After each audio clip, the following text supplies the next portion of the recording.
We're going to go ahead and open this budget workshop. Mr. Benton, would you? It's on. Mr. Mayor, I'm going to let Ms. Garcia, city clerk, do roll call. Okay. Mayor Jones, Here? Vice Mayor McPartlin. Here. Councilmember Nunn has not arrived yet. Councilmember Dodd. Here. Councilmember Matthews. Present. All right. Thank you so much for that. All right. Thank you, Mr. Mayor. So good morning. We are here today for the first day of the city's fiscal year 26-27 budget workshop. The purpose of these two workshop days is to give City Council an in-depth review of each department's requested budget and to provide an opportunity for discussion with each department head's operating, personnel, and CIP requests that are included in my recommended 26-27 budget. I would like to begin by thanking the Finance Department, our department heads, and staff for their hard work and dedication in preparing this proposed budget. I especially want to recognize Jennifer Smith, our Assistant Finance Director, for the countless hours and commitment she devoted to finalizing the proposed budget documents. Jen is the rock star behind the scenes to get everything put together that comes in from departments and then goes into our meetings and finalizes all of the information for this document. So she's the real hero in getting this out. The budget before you today is balanced at a millage rate of 3.4455, which is the same as the current fiscal year's rate. Even with no change in the millage rate, the city is projected to see an increase in ad valorem revenue due to anticipated growth in taxable property values. Over the next 2 days, staff is seeking City Council's feedback so we can finalize a recommended millage rate for presentation to the Budget Advisory Committee on Monday, July 20th, and then to City Council on Wednesday, July 22nd. At the July 22nd meeting, City Council will need to set the tentative millage rate for trim notification purposes. As a reminder, raising the millage rate above the trim notice rate later in the process can be both costly and time-consuming. In addition, recent changes in state law may affect the voting threshold required to adopt a rate above the rollback rate. Staff recommends that council remain mindful of those requirements as we move through the budget adoption process. So just a quick informational on the new bill that was recently signed and put into effect by the state. We now use the rollback as our initial number.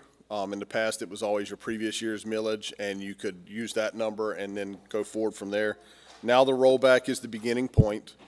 In order to go above rollback, you can go above rollback up to 110% of the rollback rate with a 4 out of 5 vote from City Council. It has to be over 66%, so 3 out of 5 won't reach that threshold. So up to 110% above rollback has to be approved by 4 council members when it comes that time. In order to go over 110% above rollback, it has to be a unanimous vote. So just want to get that out there and clarify that because it has changed since how we've handled this previously. The proposed millage rate is nowhere close to even being 110%. So we're good with that. However, it will require 4 out of 5 if that is the millage rate that is set to go above the rollback. Provided today is a schedule showing potential millage rate options and their estimated effect on city revenues. Can we start the PowerPoint slide, please? So I provided this document to each of you in the PowerPoint slide, and this shows the proposed millage rate options and their estimated effect on city revenues. This is something we started showcasing last year in regards to how different millage rates could potentially affect our revenues as we go through this. This data also shows the portion of our millage that on a percentage basis funds the police department. It's a really hard way to look at this in showing a portion of millage. Even if we used 100% of property tax revenue, 100%, it is not enough to fund the proposed FY27 police department total budget. So the total budget for FY27 is $9.562 million. Our total recommended millage rate of 3.4455, total collection is only $8.641 million. So there is a difference of somewhere close to $1 million that, just to showcase that property taxes is not even enough to fund our current police department budget. Any constitutional amendment. That is prior to any constitutional amendments.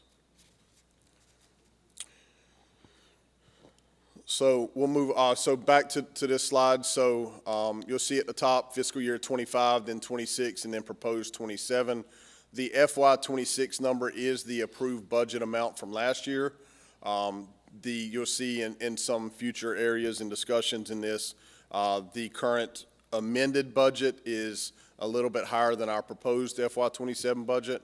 Our amended budget for FY 26 is 20 million and almost $600,000.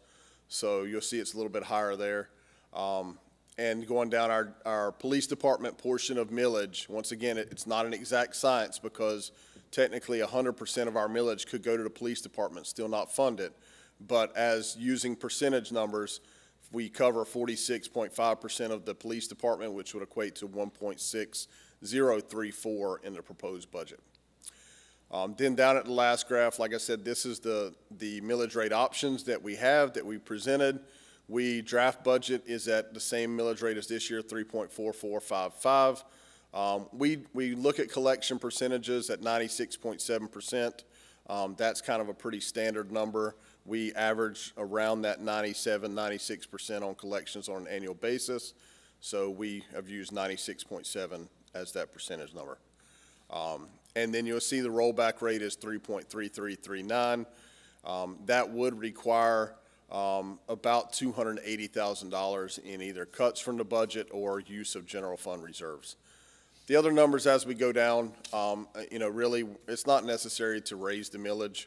We've got this budget balanced at the current rate based on the current economic and where we currently are within property taxes at the current moment. So this slide provides a breakdown of the funding categories utilized in general fund, which provides the personnel and operating funding for all city departments, except the enterprise funds. So I do want to highlight that. Yes, sir, go ahead. Turn your mic on. I want to go back to the 45% of the general fund. That's not millage. I mean, the police department millage, you've got 15528, but in reality, if we're looking at ad valorem taxes, 100% of our ad valorem taxes go to the police department. So the millage rate is only for ad valorem taxes. So how does that equate back to 45%? Yeah, so when you look at our general fund, and real quick, if we can go, I'm just going to go back and forth on slides real quick. Yeah, but the general fund is not just ad valorem taxes. Correct, that's what I'm going to reference. So if you go to the next one, go back one page on your spreadsheet. Yeah, that's this one. The next one, go back the other way. Go back, all right. On the bottom, yeah, that one. So what's shown on the screen, this is our entire general fund.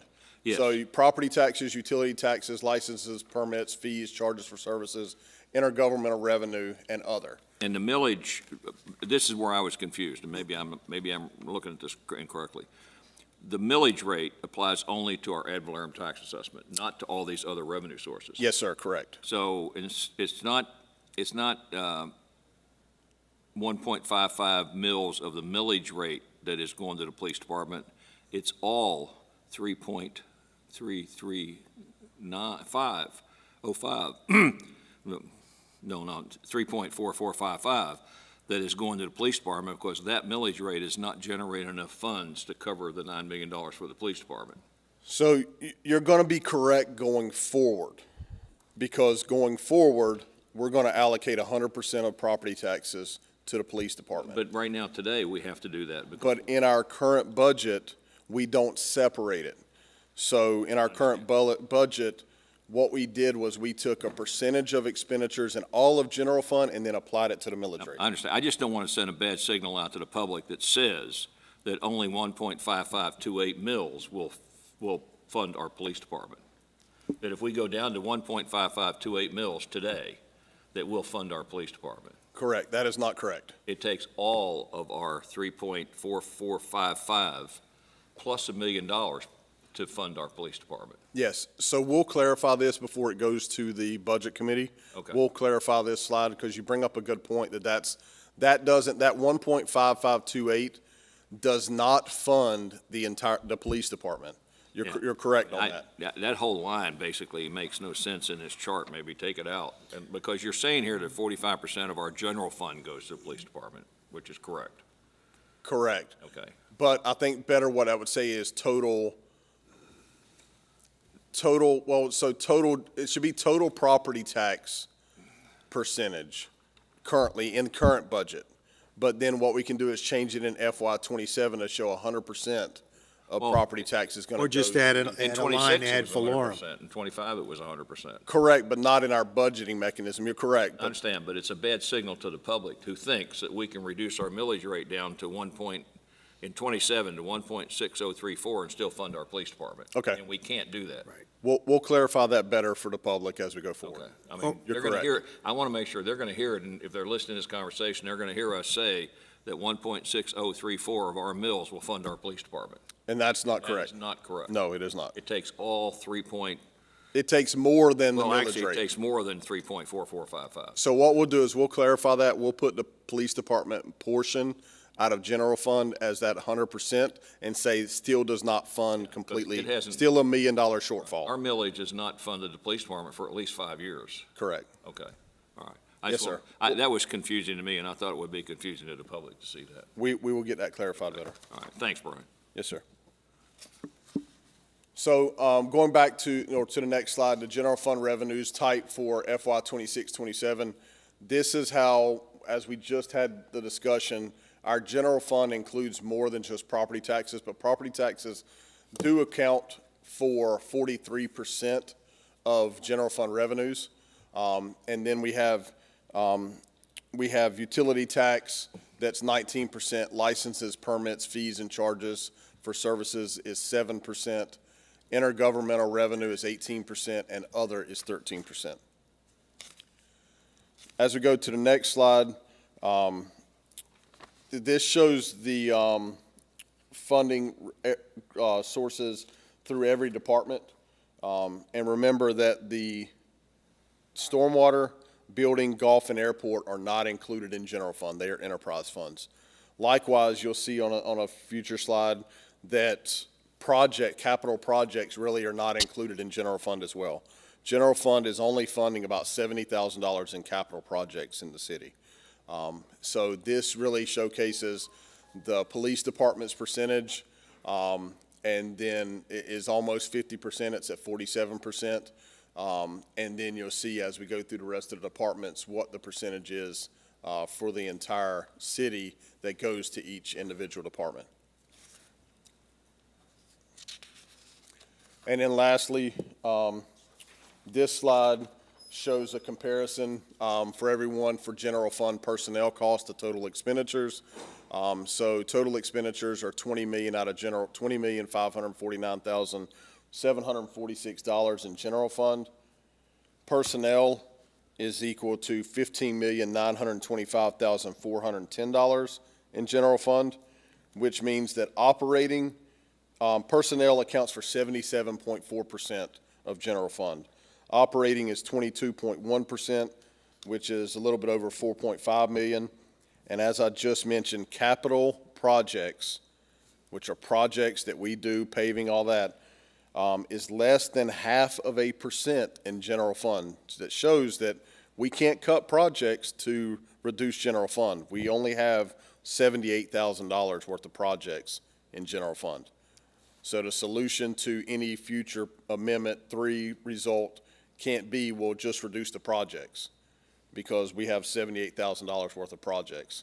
That doesn't account for what you'll see later in slides is our reduction.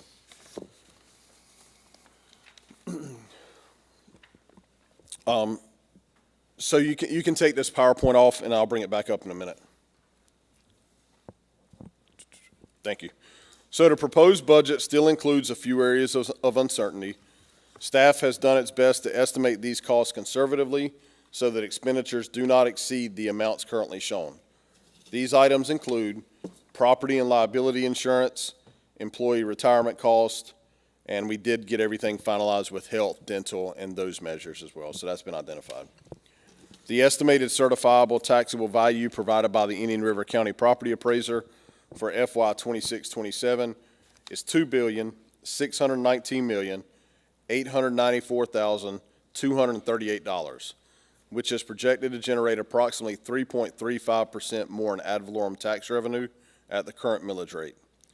Any increase in the millage rate would be in addition to that growth.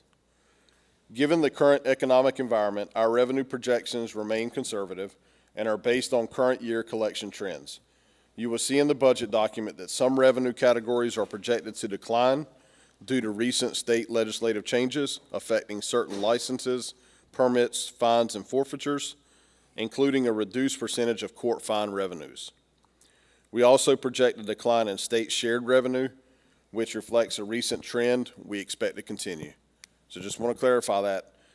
The recent trend that we have shown this fiscal year and we projected to continue is that a decline in state shared revenue. Mr. Stewart has done an excellent job investing city funds to generate interest earnings.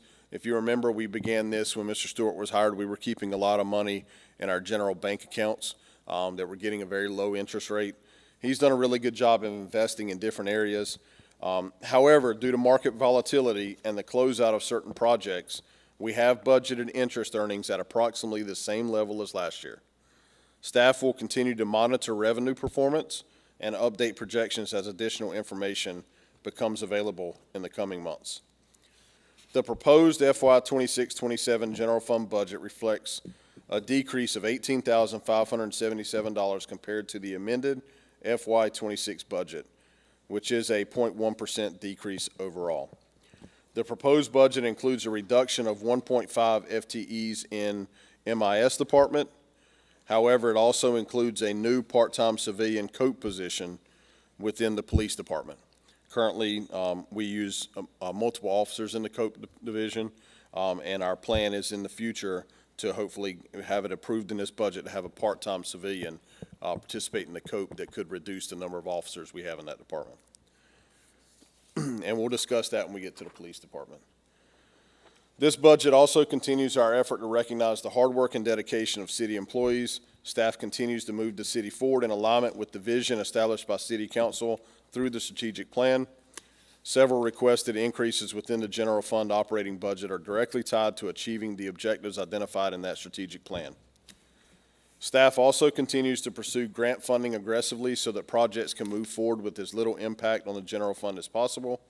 I provided you all with an updated spreadsheet of all of our grants that we currently have applied for. So the budget document includes a summary of grants applied for over the past 3 years and identifies those that have been awarded or remain pending. Some of them we did get denied. However, in our agreement with our grant writer, included in their initial upfront cost per grant is if we get denied one time, they will automatically, as long as with our approval, they will apply for it a second time for us at no additional cost. So some of the ones that we've been denied, we have applied for a second time, and on the spreadsheet that you all were given this morning, it identifies which ones were awarded, which ones are pending, and which ones were denied, and we've reapplied for. That summary does not include FDOT and FAA grants received by the airport, so I just want to be clear on that. I also want to take a few minutes to briefly discuss potential future impacts related to the proposed property tax reform discussions. If you could put the slide back on, please. So I'll start that discussion off. This slide highlights the amount of each dollar that our residents pay in taxes that actually come back to the city of Sebastian. So this showcases if out of every dollar that a resident business owner pays for in taxes, 36.1 cents goes to Indian River County, 34.8 cents goes to Indian River County Schools, 20.8 cents comes back to Sebastian, 4.6 cents goes to the hospital district, and then you've got other taxing districts that get 3.7 cents of every dollar. So just wanted to clarify this as we begin. I'm going to share a little bit of information on a future slides in regards to Amendment 3 and property tax, potential property tax reform. So how is Sebastian funded? So this is where a lot of questions are asked, and a lot of people will reference, well, your budget's $50 million. Well, $50 million, only 8.6 million of that in last year's budget was from property tax. And then I also want to clarify our general fund. So our general fund, as you see on this slide, is specifically using unrestricted funds. That's property taxes, licenses and permits, utility services tax, franchise fees, and intergovernmental revenues. That is our general fund. Reminder, general fund means personnel and operating for every department in the city except stormwater, building, airport, and golf course. Everything else we do, from roads, police department, code enforcement, finance department, human resources, city manager, city attorney, city clerk, city council, all of those, sign shop, every single IT department, every one of those is funded out of those unrestricted funds. We can use those for however city council sees fit within our budget. Reminder, out of that 20 million that we now can kind of look at, that 8.6, and in this year's budget it's 8.7 million, is currently property taxes. So $8.7 million is property taxes. Restricted funds. This is where the majority, the heavy lift of all of our projects come from. You'll see discretionary sales tax. State legislature gives us direction on how we can possibly use that. It can really only be used for infrastructure projects, and you'll see within our budget, that's what we use discretionary sales tax for. Cannot be used to pay for staff, cannot be used to pay for police.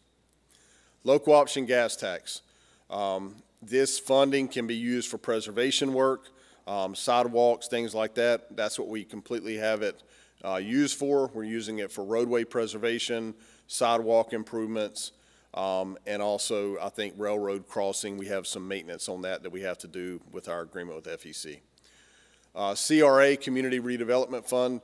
So this funding can only be used in the CRA, and that basically the formula for that includes property value increases within the CRA district, which is really our riverfront district. The county pays a portion of that. The city also contributes a portion of those funds that then go into the CRA that can only be used in the CRA and used in projects and things that happen within the CRA to improve that area. Enterprise funds, these funds are self-sufficient. They fund themselves. This fund does, these enterprise funds do pay for personnel and staffing in those. That's stormwater, building, airport, and golf. But those are specific. I can't pay police department out of stormwater. I can't pay police out of building, airport, golf. I can't do that. That they pay for their specific functions, and they also pay for specific projects. Recreation impact fees, we get these when new homes are developed within the city, and they go right back into our park system. We historically have used those to replace playgrounds, to do park improvements on an annual basis. So that's where what that funding is used for in that. So I just wanted to give some information because I know a lot of people say, well, you can cut a $50 million budget by whatever the implications are of property tax. It's not a $50 million budget when we look at that. It's really a $20 million budget, but then even further down, it's an $8.7 million budget. So just want to clarify that. Brian, can I ask one Yes, thing? Talking about local option gas tax, and you used a very important word that I want to clarify, which is preservation of roads. That does not include complete replacement of a road, correct?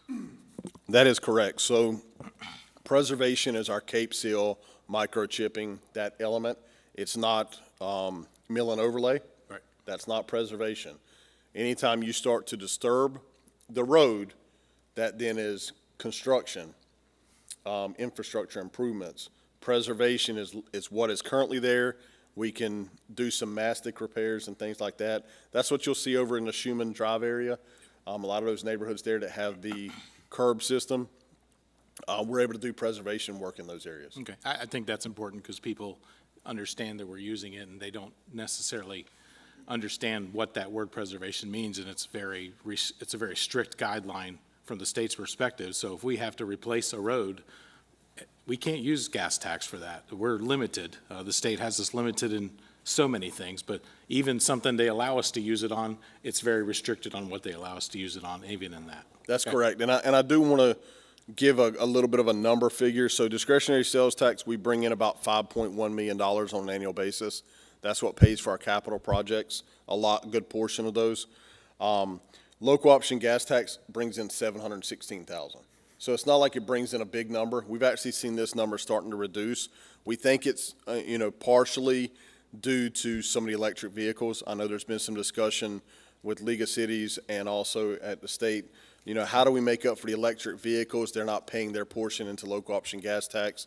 That's really gone nowhere, but I think that is playing a part in our reduction in funding in local option gas tax as well. Yeah. Thank you. Yes, sir. All right, so we'll move on to the next slide. So once again, this is highlighting where our $8.7 million is coming from. So you'll see the yellow portion is homestead property tax. That's a key word we're getting ready to discuss, homestead property tax, and non-homestead. So you'll see in the city, property taxes that are brought in, 57% of that is homestead property tax.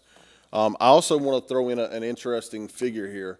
When you look across the entire state of Florida, the entire state, 411 municipalities, the city of Sebastian ranked number one, this isn't a good thing, number one, in total taxable value percent impact with a $250,000 exemption. It was 44.8% of our total taxable value that is lost with a $250,000 exemption. We are the highest in the state in that number. There's no other municipality in the entire state that is over 44.8% in their total taxable value percent impact with a $250,000 exemption. So just want to, we're heavily residential. We've been a community that's been that way, and we're seeing the results of that in some of the information that's now starting to come out in regards to Amendment 3. So Amendment 3, proposed property tax reduction. So this is factual. These are just facts. This data for potential loss impact was taken directly from the July 10th, 2026 Florida State Revenue Estimating Conference Report. So as bills pass the legislature, as they start to be discussed in the legislature, typically the legislature has these reports before they make a final decision. That's the whole goal of these reports, is that they get the reports from the state department that provides this factual information to legislators when they make those decisions. This data was just provided July 10th, and so the number that's used for the estimated potential loss is directly from this document that was provided by the state. So what you'll see here is you'll see that 44% of 3.5 million is non-homestead property tax. That number I've kept the same, just for the sake of, I don't know how those numbers play into the future. So I think that those numbers would probably be decreased a little bit, the 3.5, but I don't have that information, so I just kept it the same as it is currently, because you also got to remember the bill also takes into account not just year one in 27-28, year one reduction or increase in homestead exemption to $150,000, and then in year two, 28-29, an increase to $250,000 exemption. It also reduces your non-homestead assessment cap from 10% to 5%. So I think you're going to see some impacts on that yellow portion, but I didn't include that in this presentation. So as we go back to the previous one, 4.6 to 57% in homestead property tax. In year number one, the city of Sebastian will lose $2,779,077. This is provided directly from the state. We did get some numbers from the property appraiser's office, but I'm using the state's numbers because that's what they provided to the legislature. And then we would go from 4.6 million down to being able to bring in $1.8 million 22% of our property taxes. So just wanted to highlight that. That's in year number one. As we go to year number two, FY 28-29, once again, I kept the non-homestead, sorry, the yellow, there's a mistake, it should say potential 2028 non-homestead property tax. That's in the yellow, it's $3.5 million. And then you see, once again, directly from the State Revenue Estimating Conference report, our loss in property tax revenue is over what we currently bring in this year, which is a little bit less than, or 4.6 is what we bring in now. This will be higher than that, actually. And so I did account for some, just keeping a little portion of homestead property tax up top with the 3%. That number may be a little high, but I wanted to make sure that it was included in the figures as we go forward. But currently, as we bring in in 25-26, homestead, 4.6 million would be completely eliminated by 28-29 on this, as this data shows. A point I want to make, that sits at 42% right now, but that's assuming that all of the non-homesteaded properties, the people that have two homes, won't see an opportunity to say, I've already lived here that period of time, I'm going to homestead my property here if I can save all my property taxes, or a huge chunk of their property taxes. So I think that, and I know someone will say, that's guessing. Well, that's called forecasting. Forecasting is what we have to do. We have to prepare for the possibility of the future. And unfortunately, everything is a guess at this point, because until it happens, you won't know exactly what happens. But I guarantee there will be people that homestead here because of this and do it because they've already lived here. They've already lived here the amount of time in this new proposal, whether that's deemed constitutional or not, that'll be for the courts to decide. But I see that number going down and it being harder on us in the future, personally.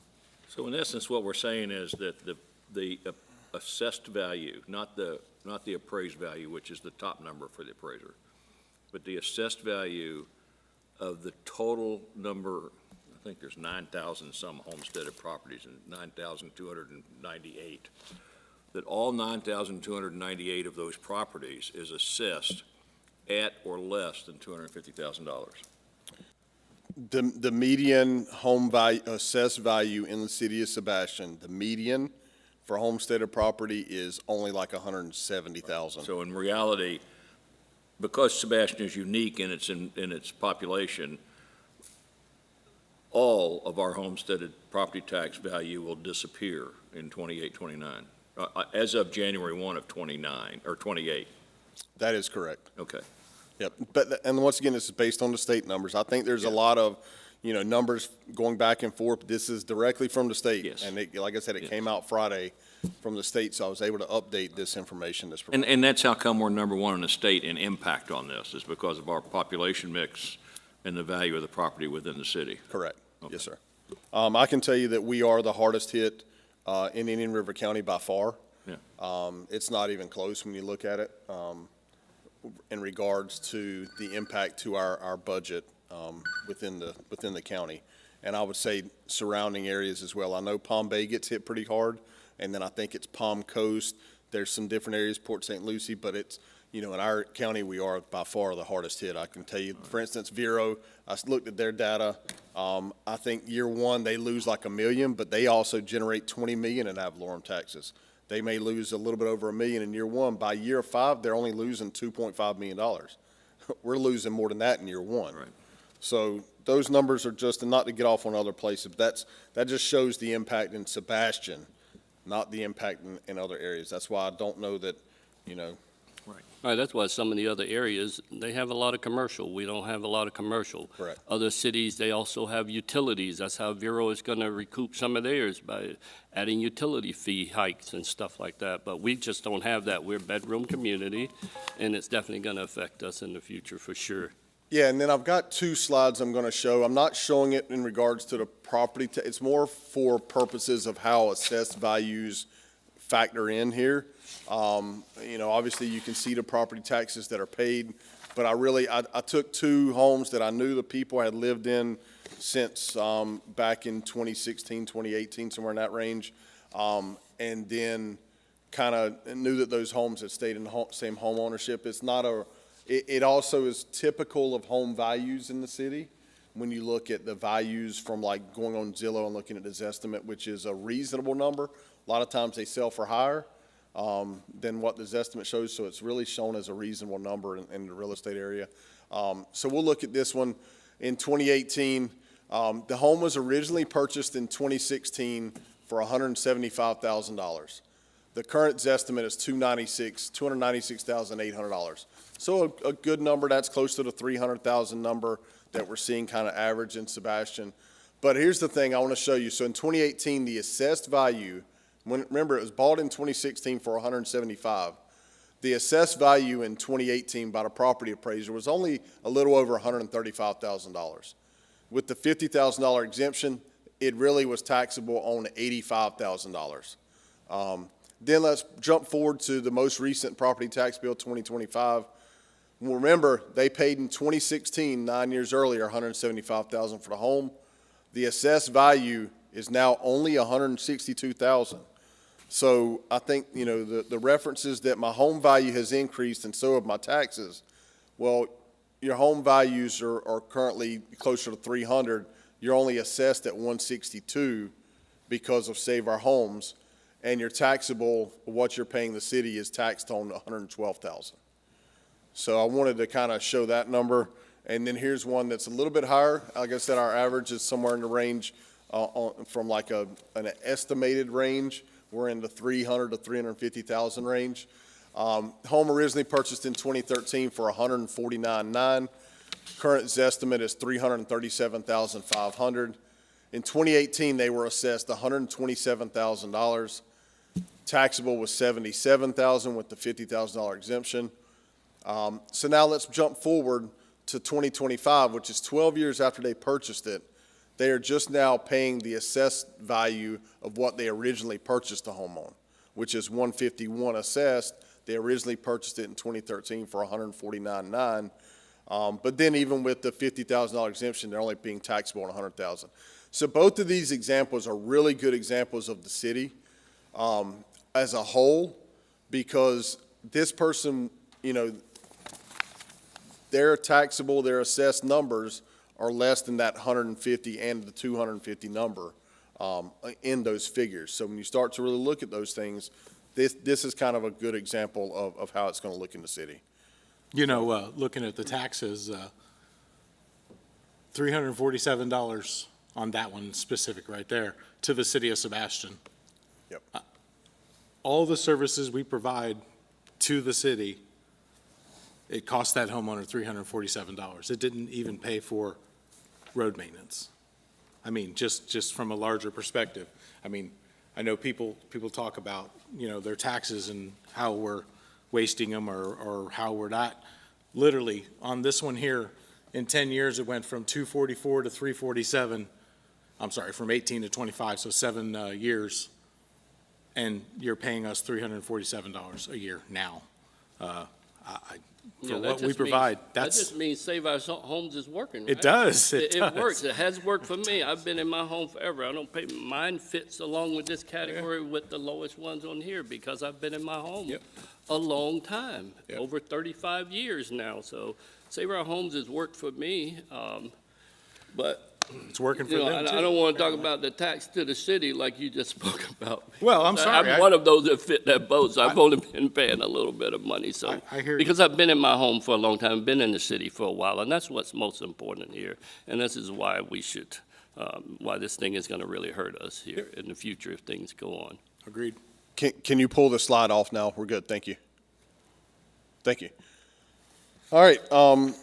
So lastly, provided to you all today was a new document that I didn't provide last year.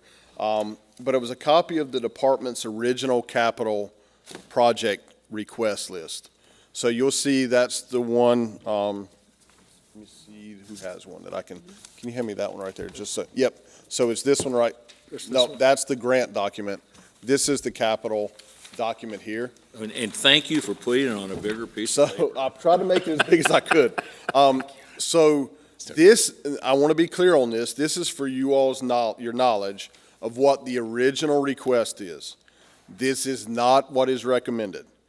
So we can compare this to the CIP and see what you guys pulled out. Correct. So you'll be able to see some of them, we just changed the funding mechanism, because some things, like I was saying that original one, the airport projects, I think were coming out of DST. We then were able to move some of those into airport.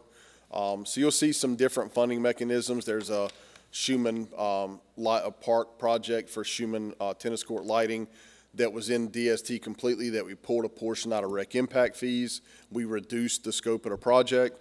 So you'll see some of those changes, but you can directly compare that to the CIP sheet that's in the budget document. But I just felt like it was a good number for you all to see the amount of requests that came in and the ones that were taken out by me, so that you know what I cut in regards to projects. So I think that was a good one. And it can be compared to page 154 of the budget document. So when you go to sit down and look at those, they can compare directly from that. But like I said, since cut quite a few of the projects, I felt it was important for you all to see the items that I recommended that we do not include in this year's budget. So that's kind of my overview. Any questions before we Can jump we right have a in? general discussion? Yes, sir. Primarily, I'd just like to get a feel for the way the council wants to move forward. We have two options with this year's budget. First option is put our blinders on. There's been no change to our taxable revenue for the year. We can move forward, given the fact that we're going to collect the same amount of money that is anticipated in our revenue stream, which is in the budget document. And that is one perspective at how we look at each department. Another perspective is that, I don't know, there's probably better than a 50-50 chance, probably something like 70-30 or even 80-20, that this thing's going to pass. At least 60-40. People are going to go to the polls on the first Tuesday in November, very upset about the cost of eggs. And they're going to see an opportunity to reduce their cost. That may well drive it across the finish line for passing. So do we look at this year's budget in preparation for the fact that next year we're going to have $2 million less coming in, and we can't change the police budget because the statute doesn't allow us to do that? We can't change. Councilmember Dodd, I want to correct you on that because I don't want that information getting out here. The statute only requires that we fund police. It doesn't state that we have to fund it to the current level. Okay. That is not stated. Okay. So I just want to make sure that people understand that there are potential impacts to the police department Yes. with any property tax reduction. I think it's too early. I think it's too early for Sebastian to do what I just heard the county do, and that's start to send out the scare tactics. We're going to lay off 88 people. We're going to do this. We're going to do this. We're going to do that. It's too early for us to do that. Truly, I believe it's too early for us to do that. That's something we'll have to possibly deal with next year. There's also options. If we think seriously about what is going to happen in Tallahassee, in January of next year, assuming it passes, they're going to put together an implementation bill, and they're going to make changes to the whole process when they do that, because they're not bound by anything except for the increases in the homestead exemption. They can change all kinds of things. They probably won't attack some of the issues that need to be brought up, like, for example, allowing a municipality to spend all the money they get the way they need to spend it. Discretionary sales tax revenue, for example, no longer having their impacts put on it. That will be March of '28 when that happens, probably. I don't know that they'll deal with that in the next legislative session, but in the '28 legislative session, there's going to be enough municipalities going bankrupt in the state that they're going to have to do something, and they can't change that constitutional amendment. It's already done. So they're going to have to do something as these municipalities start to file bankruptcy, because there are municipalities in this state that are not going to make it through this. They don't have the reserves we do. I mean, we literally could absorb $2.5 million worth of lost revenue in our reserve account right now if we have to. The county could absorb $9 million or $10 million or $20 million worth of lost revenue in their reserves if they choose to. So within the second year, and I know I know you're smiling because you don't, and I understand, I've been in a chair of a CEO trying to deal with a board. I know I wouldn't want to change the reserves either. Look, I'm not saying we recommending we do can't- that. All I'm saying is that there are a lot of factors that have to come to bear, and that is going to be March of '28 when that happens, when the legislation goes into session, and they realize that there's been a big screw-up here. Because quite frankly, most of them don't think this will pass. So they think they're going to realize there's been a big screw-up. We did something that's messed up this whole state. Now, how do we get out of that?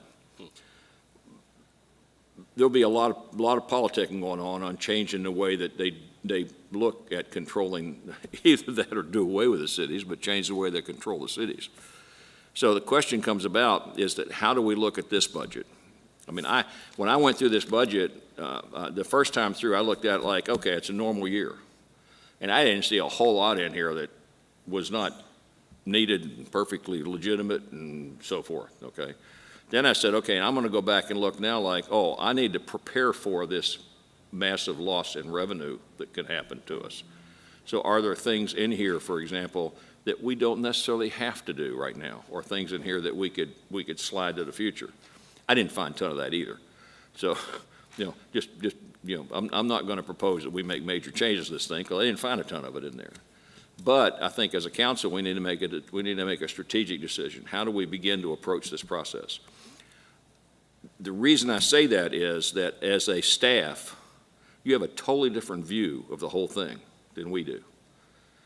And it's our job to make sure that we come up with a view that represents the residents, and that we kind of pass that view on to the staff. And I think that we need to make a determination internally among the five of us as to how we want to address this before we get into talking to each department head. That's my thought. You guys come forward and let me know. I do have one other clarification. The bill states that there are priorities, and the police department is one of the priorities. Infrastructure is a priority. There's 4 or 5 others. There's no order of operations. It says we must use the remainder of our property tax revenue to support these things. It doesn't say this one first, then this one, then this one. It just says these are the 5. When the property tax revenue is gone, then you support the best you can. There's nothing that says you have to use other money to support those things, just the property tax revenue. So, we're tied on some things. Police department's in our charter, so we can't get rid of our police department, as an example. People say, just roll it into the sheriff's department. That requires a charter amendment and a public vote to get rid of our police department as a point.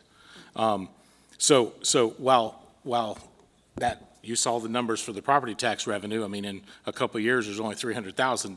That funds like 2 police officers, not even that, a police officer and a half maybe for that year. So it's going to be very interesting to see where we're able to come up with this money to cover those things. That's my only point. And I agree with you, we need to have a strategy, but we need to definitely rely on the people that are looking at all of the money, the dollars, and giving us the direction of where we should go. Yeah, I don't disagree with what you're saying. Assuming this thing passes, if it does, then next year at this time, there's going to be a group of people sitting in this room on a 2-day session trying to figure out where they can find $2.5 million and what they don't fund. The question is, do we prepare for that through this budget cycle, or do we disregard it in this budget cycle? And do we move forward under the fact that the revenue is exactly what we're getting, and we move forward on that cycle? I'm asking for a strategic discussion, not a tactical discussion. I don't really care what's in the bill. Right. I care about the fact that in November, the voters are going to vote on whether they reduce their taxes and they reduce the revenue we have. We're going to have to deal with that next year. The city is going to have to deal with that next year. The question comes about is strategically, how does the council want to address this? I mean, I can look through this document. I can tell you right now, I probably don't have 3 questions that are minuscule. They did a great job of putting it together based on our current revenue assumptions. Right. We understand what the possibility of the revenue assumptions in 26, 27, and 27 and 28 and 28 and 29. They're not what we have currently in revenue instructions. Do we view this document related to that information, or do we just view it the way it is? And I think the council needs to make that decision before we move forward with it. My discussion with the city manager related to what you're talking about, and I know they've done a great job at reducing already this year, and the question is,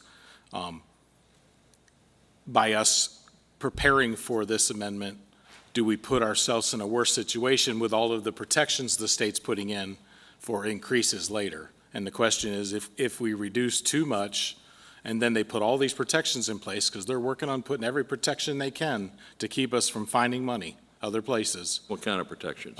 They're reducing the non-homesteaded raise. They're making it so we have to have a 5-0 vote for above a certain we know all of percentage. that. Well, no, that's what I'm saying. Well, I don't know think that. they're done. I think they're going to put more things in place to keep us from finding a way to get ourselves out of this hole.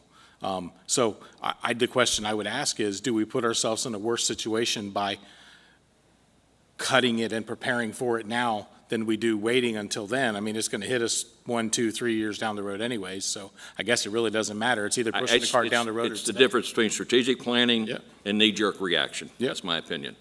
Do we strategically plan through this budget cycle, or do we wait till next year and react? The political pendulum, Chris, is going to swing. Oh, yeah. You're going to find in March of 2028, you're going to find a different political perspective in Tallahassee, because they're going to realize what they've done, if it passes. I agree. You're going to find a totally different political perspective in Tallahassee. They're not going to be looking at how to destroy cities. They're going to be looking at how not to be responsible for destroying cities, because that's what they do at state and federal government levels. Yep. They don't want to be responsible. Right. So they're going to be trying to figure out, how do we not be the politicians responsible for destroying half the cities, 200 or so of the 400 some cities in the state? How do we become not politically responsible for that? Well, we have to do something. And so there's going to be lots of forces, League of Cities, League of Counties, there are going to be lots of forces politicking to try to swing that pendulum. And it's going to swing. I mean, that's the nature of politics. And this is politics. It will swing. So it's going to swing. The question in my mind is not that. What you're saying is that you want to view this as though nothing's going to change. Let's view this the way it is. And I respect that and understand that. I'm just asking for the council to make the decision as to how they want to approach that. I think the council needs to make that decision. You were on before you. Sorry about that. Yeah, I honestly think that we need to plan for if this thing does happen in the future, and I think staff is already there. This is why that we've cut where the budget is now. This is why we're not going to have to raise the millage rate. Brian and his staff has already looked into that and already projecting towards next year, when we know that that's going to pretty much double our losses for next year. So we're losing 2.1 or whatever, 2.8 this year, and next year, the second year, we're going to lose 4.6. So they've got to be prepared for that eventuality of that 4.6 million, just like we're prepared for this. And I think we should be looking at those numbers, just like staff is, because that's more likely than not going to happen for now. So. I also agree with that, because I think the smoother the transition into going into this, the inevitable that's going to happen, the better the public and we as a community are going to be able to handle that. So we need to, and I think that we're on the right, but I do think that we need to have a strategic plan to go into this to make it a smoother transition. Okay, I'm fine. I heard the consensus that we're just going to go forward. Well, I do want Can to I clarify, provide- this is not going as if nothing happened, because they're already preparing. Yeah, can I, This budget is already a preparation for what's coming with the cuts they've already made. If there was no constitutional amendment on the November budget, I believe that Brian would have presented a budget exactly like this. Because I believe that. Oh, Because he's never been someone trying to raise our taxes and spend our money. he's So very fiscally concerned. I disagree with what you just said. I think that Brian has presented a budget that he would have presented if there was no constitutional amendment out there. He's done the best job he can in managing the city's money. His staff has done the best job they can to manage the city's money. I don't disagree with that at all. So I'm just, I'm telling you that this is the budget that I would, quite frankly, would have expected to see, even if that constitutional amendment wasn't out there. He's already said And he's so cut things. I don't disagree with anything that was said. I just wanted to make sure that we're comfortable moving forward, because I've got a lot of questions that I'm not going to ask because of the consensus to us view this the way you guys would like to view it. So I'm just not going to ask those questions, which is fine. I have no problem. I just don't want to ask them if it's not a consensus that we need to go that direction. yeah, I mean, I just want to provide a little bit of information on things that we've already done in preparation. So yes, we have cut this proposed budget down to what we feel as though is necessary.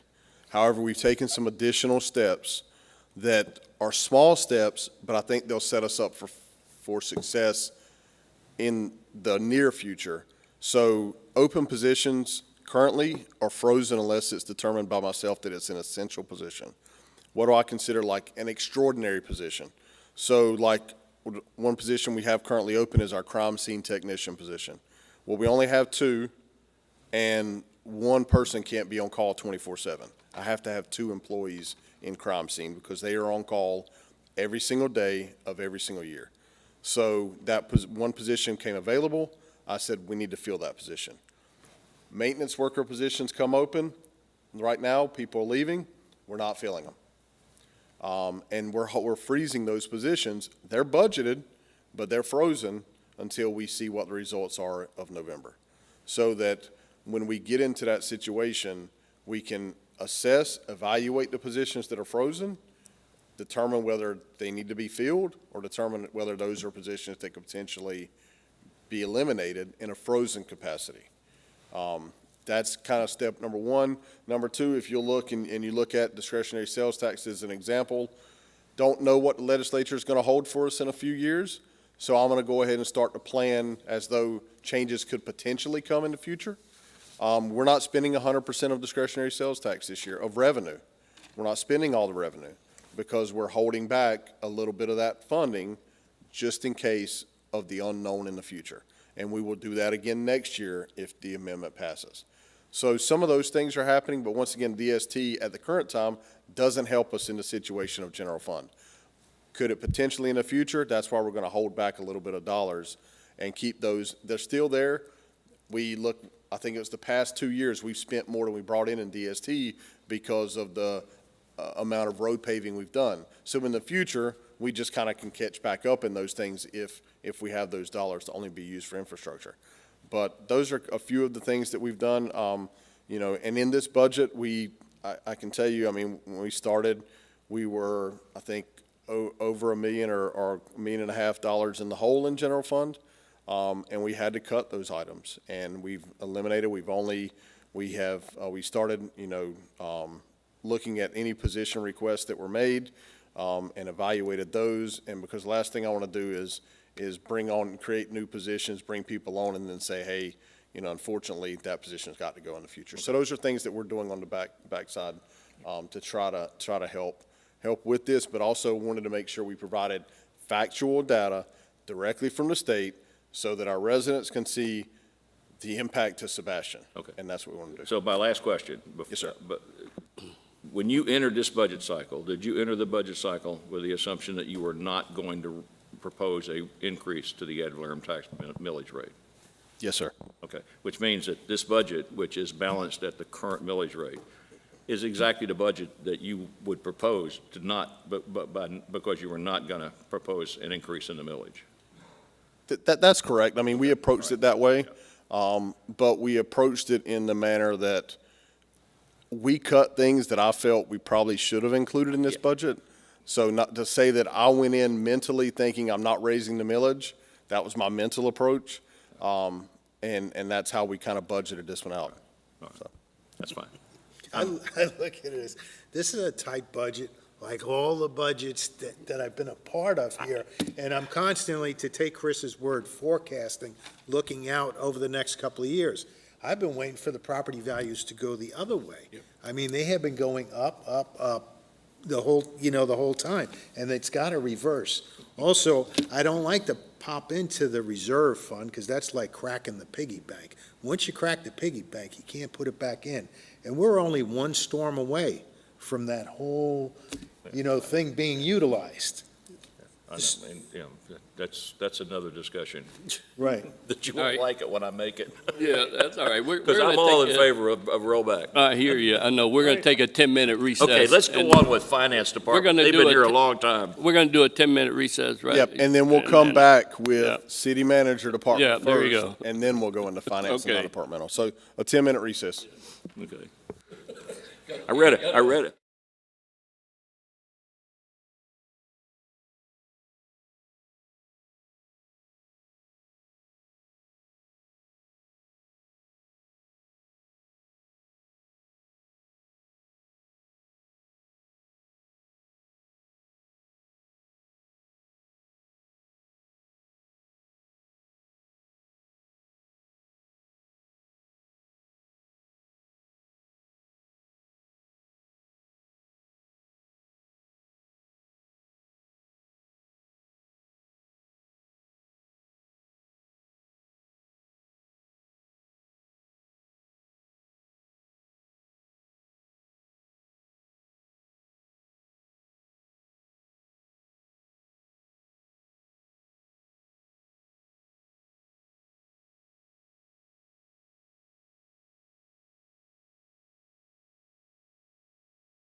Are we on? Okay.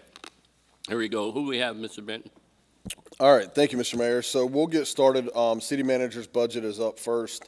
And so, just a little bit of information. The city manager's budget reflects an overall increase of 5.8% compared to the amended FY '26 budget.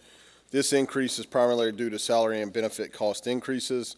One of the bigger areas is Karen Miller has assumed the responsibilities of airport director while continuing to serve in her current role in the city manager's office. This was part of a strategic move that I have made. As you all know, Mr. Sabo, our airport director, resigned a little over a month ago, or effective a little over a month ago.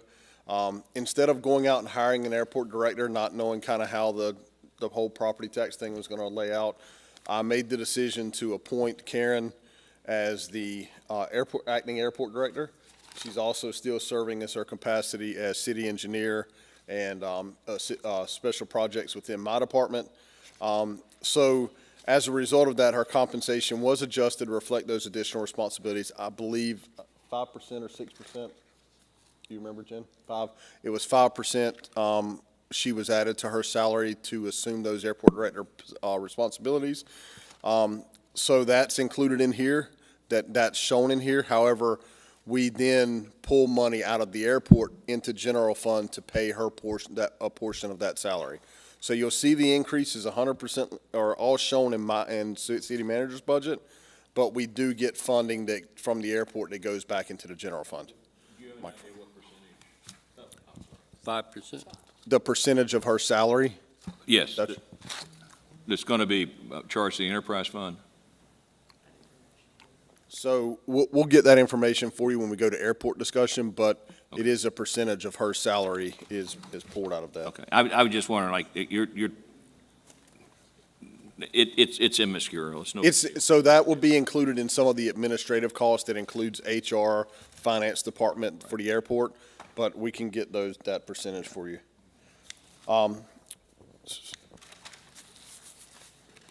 So just wanted to clarify that. There are no capital requests within the city manager's department budget. The operating budget increased by $1,820. This is primarily due to higher costs for dues, memberships, and training and education. On page 19, and sorry, I'll start giving you all the page number when we start at the department. I apologize, I didn't do that on this one. You'll see the same positions are shown in there that we currently have within the city manager's office. And just wanted to provide that information. And then as we go into the operating budget, you'll see the total increase was $1,820. And once again, a lot of that kind of goes into training and education and dues and memberships. And then we adjusted some other line items to try to minimize that increase in the operational budget. So any questions on the city manager's budget? I went through that a little quickly. I can go through it by every single area if you want me to. We had spent a lot of time in other areas. Just for clarity, I noticed throughout the whole thing here, just for clarity, I noticed throughout the entire book that I'd want to know where everybody's going to travel, because there's a lot of travel and per diem that's been added. Yep.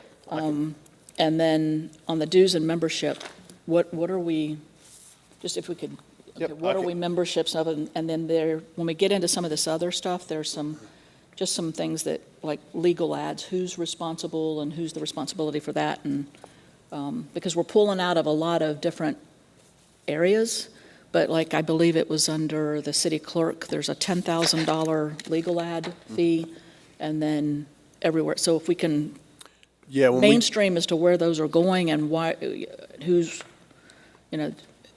budget is responsible or whose line item budget and that kind of thing, just kind of put these down into perspective. so, like travel and per diem, that is, everything you'll see in operating is specific to the department. Just a quick answer on the clerk item. Correct. If it's an ordinance, that is paid through out of the clerk's office for the legal ad. Is my mic working? Yes, it doesn't sound like it. So that's paid for out of the clerk's office. There is also legal ad money in community development, because if they get certain things that aren't necessarily ordinances but still need to go out for legal ads, they pay for that out of their budget. So they kind of go between the two departments depending on the citywide reach or whether it's a departmental legal ad that needs to go out. So that's why you see legal ads in two different departments. Okay, and I understand that, and they're paying for that other, but who's responsible for it? Does community development do their own, or does it go to the city clerk and she handles it, or how does the process work? So a lot of things go from the city, from community development drafts the information, goes through the attorney's office and my office for review, and then the clerk then submits it. Typically, it isn't the legal ad. Sometimes it's drafted by the clerk, but a lot of times it's drafted from community development that drafts the legal ad. Okay. It's just sometimes the dollars come out of the clerk's office as opposed to the community development. But back to the city manager's budget, so I'll give you information. Travel and per diem, we've got APWA for Karen Miller, League of Cities that I attend, which is the annual conference, and the legislative conference, because I participate on a legislative committee every year, that conference, so those two are there. I've got dollars assigned in here for Tallahassee trips. This year, I did not go to Tallahassee. The year before, I did go. So those are kind of year-to-year things depending on what's happening within the legislature. So that's shown in there for me. I've got the FCCMA, which is the Florida City County Manager Association Annual Conference for me. There is a FSA, oh, sorry, that's in Stormwater, let's see. Government Social Media Conference is Avery, and PIO Training is Avery. Both of those are Avery. So that's where you get to the $7,200 in travel and per diem, those conferences. There are some conferences for Karen as well. However, we utilize stormwater budgeting for those because those come out of, are stormwater conferences for the engineering side. And then there is another conference for Avery, but it's social media and law enforcement. That's paid for out of the police department. Because Avery is kind of servicing, they're a little bit different, the police department and the city side, so she's servicing both sides for us on that. So that's travel and per diem. Then you ask about dues and memberships. And the reason I'm asking is because and just in the 3 years, and I didn't mean to cut you off there, but in the 3 years, we've gone from under $1,000 to $7,200 and $2,000 or $2,400 to $6,100, just that kind of jump. So you got to, so one of the things is you got to remember back in 22, 23, there was the city manager and his assistant. That's all that was in the department. Then we've gradually added the special projects director and city engineer. We've added a social media coordinator, so those positions were added. And so since they were added in 23, 24, that's where you then see the following years when those conferences start to really ramp up in that area. And I'll say the previous city manager did not participate in FCCMA, which is the Florida City County Managers Association. I do. I get a lot out of the conference. I get a lot out of, like, I'm going down July 29th. We're having a seminar down in Palm Beach Gardens that is the entire East Coast city county managers that we're going to talk about property tax. It doesn't cost me anything to go to it. It's a free seminar, but those are things that I have the ability to go to, be involved with, and also do webinars and things like that through it. Okay. So that's my involvement. But that's why you see the big change in the amounts is when we increase the staffing levels in the department and then the travel associated with those. Okay. And then we'll go down to, so dues and memberships, that's kind of the same thing, and so is training and education. Those same areas that I just talked about are in there. My League of Cities for myself, and then Avery is also a member because she does the social media portion in League of Cities. ICMA, which is the national level city manager association. We include in that Canva editing software, and then ISSU is our biggest expense in dues and memberships. That is what our newsletter, the function of our newsletter, the software that we develop our newsletter that's on our website, that's called ISSU, and that's $2,400 a year. So that's a big expense that comes out of dues and memberships. And then you have FMCA, State of Florida Professional Engineer, TC-POM, so we can do all the articles, and then FMCA, which is the Florida Municipal Communicators Association. That's out of dues and memberships. That's where we get to the $6,175. And then any other questions? Let's see. on that. Anybody else have any questions, any more other questions on those areas? And sorry, I normally go through those, we were running a little behind, and that's why, but I have no problem explaining it. So when we get our annual budgets, every department submits a detailed line item of every single one of these accounts. So from a level of my level, we can look all the way down into every single line item and what's included. To give you, like I said, travel and per diem, it says the annual amount, the description of what it is, and then it rounds up into the total. So that's how far we get down into the line items. We go very far, all the way down to pretty much every expenditure. Any questions on the city manager budget? Any others? Nope. All right, so now we will move on to finance department, and then we will do non-departmental. So What page are we on that? finance is going to be 30. on page 30, starts on page 30. Yeah. And I'll bring Mr. Stewart up here and allow him to kind of kickstart and get you started. All right. So we'll jump into the finance budget. As you know, our finance department is made up mainly of personnel, and we do carry some operating expenses such as travel and per diem, different softwares that we're currently paying for, and some computer supplies and dues and memberships, things like that. So comparing the finance budget in the sheets we have, compares it to our current year's 26 projected expenditure, ending expenditures. So you'll look and see personnel services increased by 39,500 compared to that number. And that's primarily due to pay increases and the COLAs. And also operating expenses increased by 52,996. However, if you look at the prior year's budget, we've actually decreased that number. And the reason is when you're comparing it to projected expenditures, we put some things in last year's budget that we didn't accomplish or do. We have ongoing projects such as the chart of accounts redesign and the new budget software that we're currently in the middle of. So we didn't want to take on some of these additional tasks that we budgeted for. And some of those would be like modernizing our AP system and paying bills electronically, which we are, facing a mandate. It's HB 967 that requires us to be able to take online payments for everything, and currently we're not set up for that. So that's something that we did put into this budget, some of those type programs that we want to see. But we want to first accomplish and finish the tasks that we've already started out, like the chart of accounts and the new software. So those are the basic numbers of the finance budget. Any major changes would be like other contractual services. While it increased slightly over projected, we're actually down compared to last year's budget. And travel and per diem,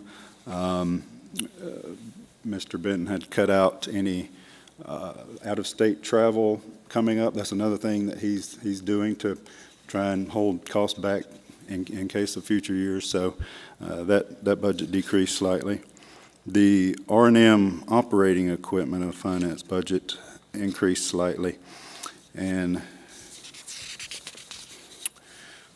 that's going to be made up of our copier, our Tyler Munis, which is our ERP system software, the new Unibudget software, and currently looking at, up in other contractual services, actually is the AP automation software that we're budgeting for in the coming year.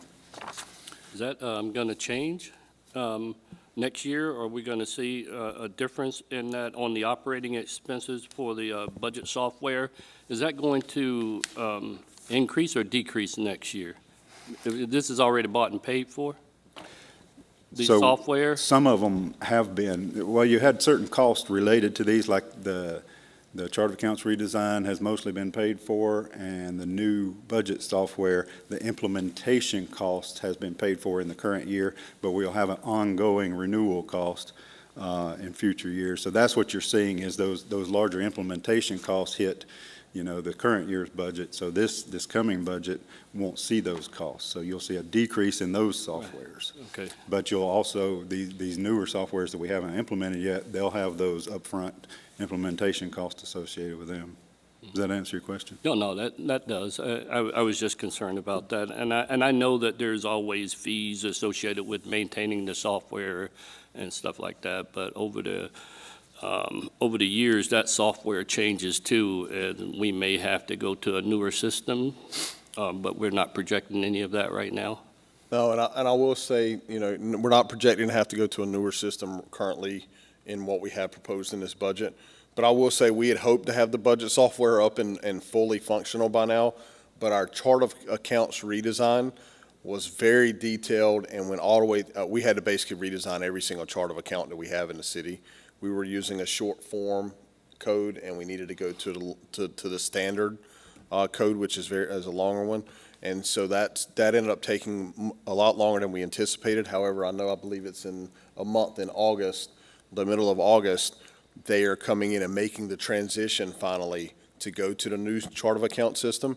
So then once that's in place, we can rock and roll with the budget software, and our plan will be it should be up and functioning for next fiscal year to have the new budget software. So you see it in the same format this year, but that will be drastically changing, and hopefully that will help us with some of the state mandates of having to supply some data to our website. So hopefully the new software will assist with that as well. Yes, and like I said, the budget software, we've done as much as we can to implement and start the new budget software, but it's being held up by the chart of accounts redesign, which is a Tyler project. And the reason it's being held up is because our Tyler ERP system currently had a lot of issues that were never addressed.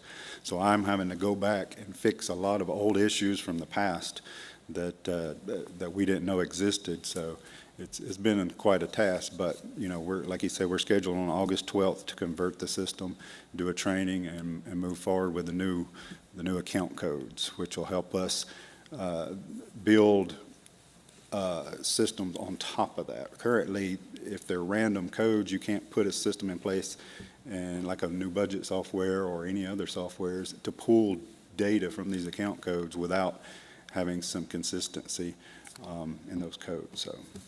So we're in the process of doing that. The dues and membership, the 25-26 projected is $2,900, dramatically lower than what you budgeted. Is there a reason for that, or is that being caught up this year? What's the? Is there some organization? Okay, so there's a new, yes, sir. There's a new, it's called the Tyler PACE program that's being put in here for $10,000. And that's something we talked about last year. It's a program you can subscribe to with Tyler, where they will come in and look at your software and see the best way for you to use it. I don't know if you'll remember last year we talked about it, but that's one of the programs that got put off because we didn't have time. That's under dues and membership? Yes, sir. Okay, all right.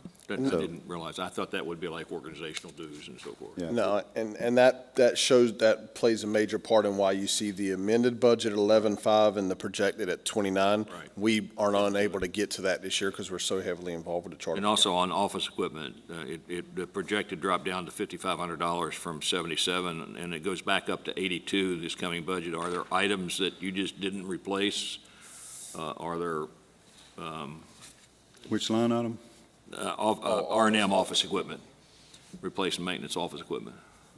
Okay, so that's the software. That's the a lot of the software, softwares okay. go in there. Okay, That's the one I talked about. The copier is in there. The Tyler Tech, the unit budget software is in that R&M office equipment line item. okay. Which And that will you're- change next year once we get You the don't new chart of accounts. You don't amortize your software. You expense it in the year you pay it. Is that what you're doing? Yes, sir. Okay, all right, that's fine. So we've talked about most of the programs. Upcoming this year, we also will have our banking RFP. We're currently looking at doing a 6-month extension. to give us some time, but around the November timeframe, we're going to have to start going out RFP for banking. So something coming up. We also wanted to look at, not that there's cost necessarily are related to some of this, but like there's certain systems in the Tyler software that we're not taking advantage of, such as Bank Rec Manager, things like that. We're still doing manual bank recs and things like that. So the PACE program that we talked about will help us get that set up, and the Content Manager, which brings documents, into a usable format within Tyler so we can link it all together. So those are the type of things we're looking at moving forward into once we start wrapping up these current projects. So ultimately, that's going to reduce a lot of time for you guys, right? It's going to reduce Make it a lot of time. A lot easier. There's a Right. lot of manual stuff happening in this finance department. I mean, it's basically everything you see in the budget book is spreadsheets from Excel that are many, many different spreadsheets put together. It's a time-consuming process. Jen spends multiple hours on that process. Yeah. And that software will allow you to open it up for public view. The things they really can't look at today, they're going to be able to look at if they want to go online. I hope they can see everything today. It's just maybe harder to Harder to find, find yeah. than I hope it will be, once we get the new software, because it comes with that budget book. And I'm currently looking at different cities and that's using it to see which one we want to, format ours after. Will that be available, is it available through Laserfish now on the record? The finance records, are they available through Laserfish now? Everything that's required to go through as public documents, Right. is with Laserfish. Yeah. But there's still a lot of supporting documents that we save, like in our drives, in our database. So that's part of the PACE program, is the Content Manager, getting those documents into Tyler where we can use them, where you can do, a search for, hey, I bought a widget and I don't remember how much it cost or who I bought it from, and they can type in widget and it'll pull up, the invoice, the check, the PO, and everything right there for you to use. So it's a big time saver. So that will be a public-facing portal once That it's done would itself? not be, the only public-facing portal we're looking at is that budget book. Okay. I mean, It's all public information they could request. Understood. Will this meet the requirements of the state, the new requirements for the transparency in finance? So one of the things, we already on our website post every single check that is Correct. cut every single month. Okay. So every credit card transaction, everything is posted on our website every month on the finance department website. So all of that is already out there it may not be the easiest, it's on there, it's posted, you can clearly look at it, because that's a requirement, we put that out there already. I know we try to do that. Does it meet the requirements of the new state guidelines for transparency in finance? They haven't been they weren't very clear in the formatting of exactly how they wanted to see everything. I believe we meet a good number of the requirements already. Okay. There are some things that we are going to have to add to the website, like quarterly salaries starting January 1st, those things, but, they have a specific format that hasn't been really clearly defined yet. And once we get that, we'll make sure it's in that format. All right, appreciate it. What's important is that the finance department is modernizing itself. Yes. They're putting software on that's going to allow greater and better access to stuff and better usage of stuff. I think it's important that we fund that, so. Any other questions for finance? All right, we're going to move on to non-departmental. That's on page 99 of your document. So just to kind of, non-departmental includes costs not related to specific departmental service objectives or programs. The largest category of expenditures in this budget is for payments for general government utilities, general property and casualty liability insurance premiums, and payments to the CRA comes out of non-departmental. So you'll see this year, we are expecting an increase or requesting an increase of 2.7% over the projected expenditures from the previous fiscal year. However, it is a reduction of almost $200,000 from the amended FY 25-26 budget.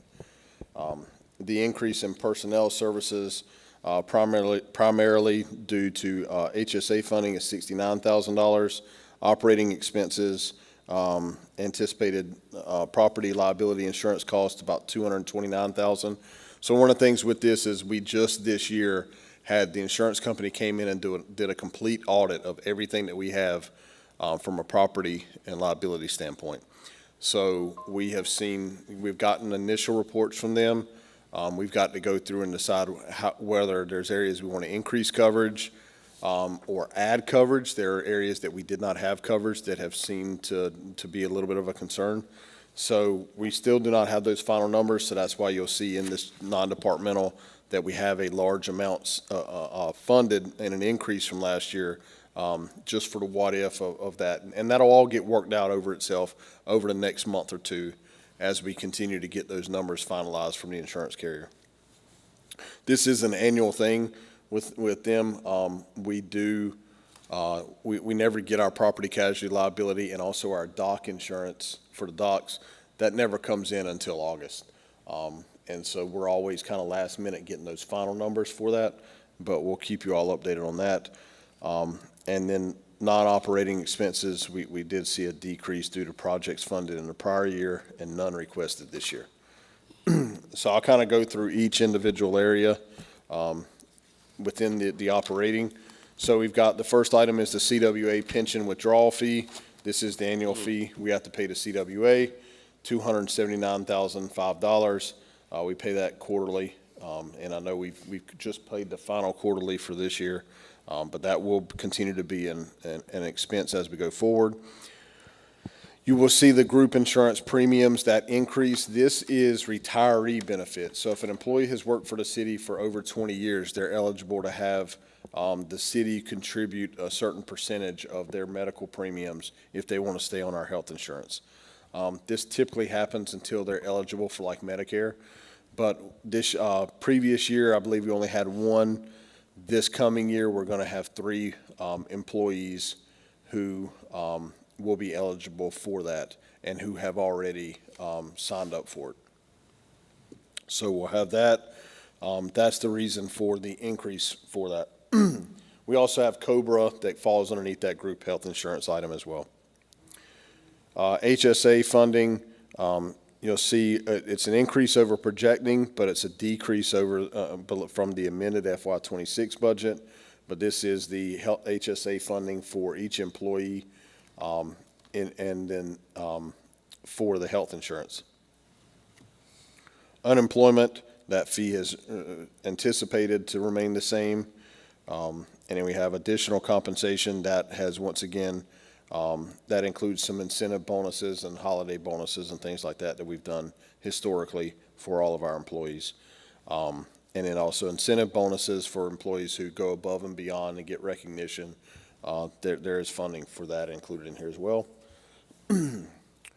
Professional services, nothing. Other contractual, this is the old Public Works compound environmental monitoring.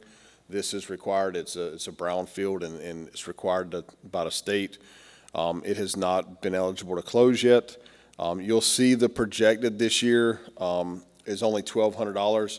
The state did provide the funding this year to pay for it. So we haven't gotten a response from them and they have not committed to next year. So we have to fund it as though they will not pay for it. But there is a chance that the state comes in again next year and helps us with it. But right now, they are not willing to commit to that. Contract mowing, this is code enforcement mowing that we go out and handle. That then gets kind of paid back in from code enforcement fines as they're paid. Telephone, these are our citywide phone system that has an annual increase for within the contract with that with Ring Central. Let's see. Postage, just in River County tax postage, we've got a 10% increase factored into this. Estimated in 26 was $865, so we increased it up to $950 with the proposed increase. Electric, anticipating a 6% increase from FPL. Water sewer, 5% from Indian River County. Insurance, once again, this is where we fund our property, inland marine through FMIT, general cyber liability, auto insurance, piers and dock insurance, storage tank pollution liability. This is like our gas tanks and things like that. PD pension liability, and that's all what's kind of being held in insurance, and anticipating some increase in that based on the information we've gotten from the audit that could potentially increase our payments on that. Claims, these are just miscellaneous claims that come up throughout the year. You know, things that someone hits a pothole and damages their tire or something like that. These are claims that come through with that. R&M equipment, this is an annual fee for the business tax licensing module through MyGov. 4th of July, we fund the fireworks, our contract with the Lions Club, Indian River County Fire Rescue Engine, portalets, and things like that, miscellaneous regarding the float and stuff like that for 4th of July is included there. That's a decrease from previous years. Advertising, we do a little bit of advertising through the Chamber of Commerce, so that's included in advertising. Special events, it's an increase over last year's projected, but it's a decrease over the amended. This is where we pay for clam bake, fine arts music, Christmas parade expenses, Christmas holiday decorations, river days, and craft brew. All those things come out of this area here. Employee events, these are areas where we recognize our employees when we have certain events throughout the year.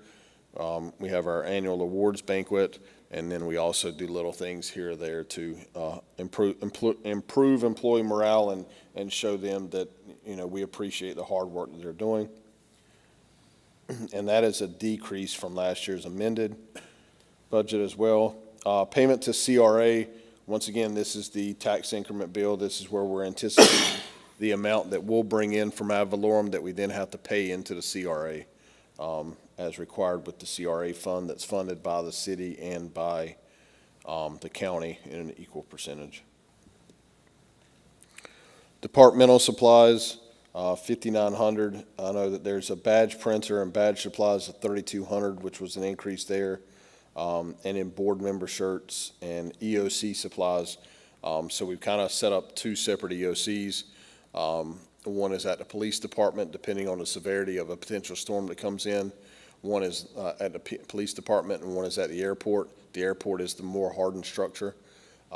So we've had to expend funds, and we're anticipating a little bit more next year to get that completely set up so that it's functional and we can use that area during a storm.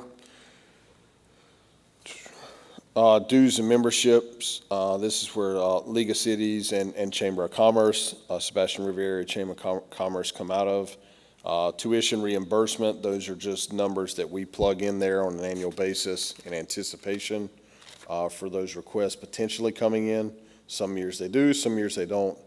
And then landfill fees is our non-ad valorem tax, and we're anticipating an increase in that as well.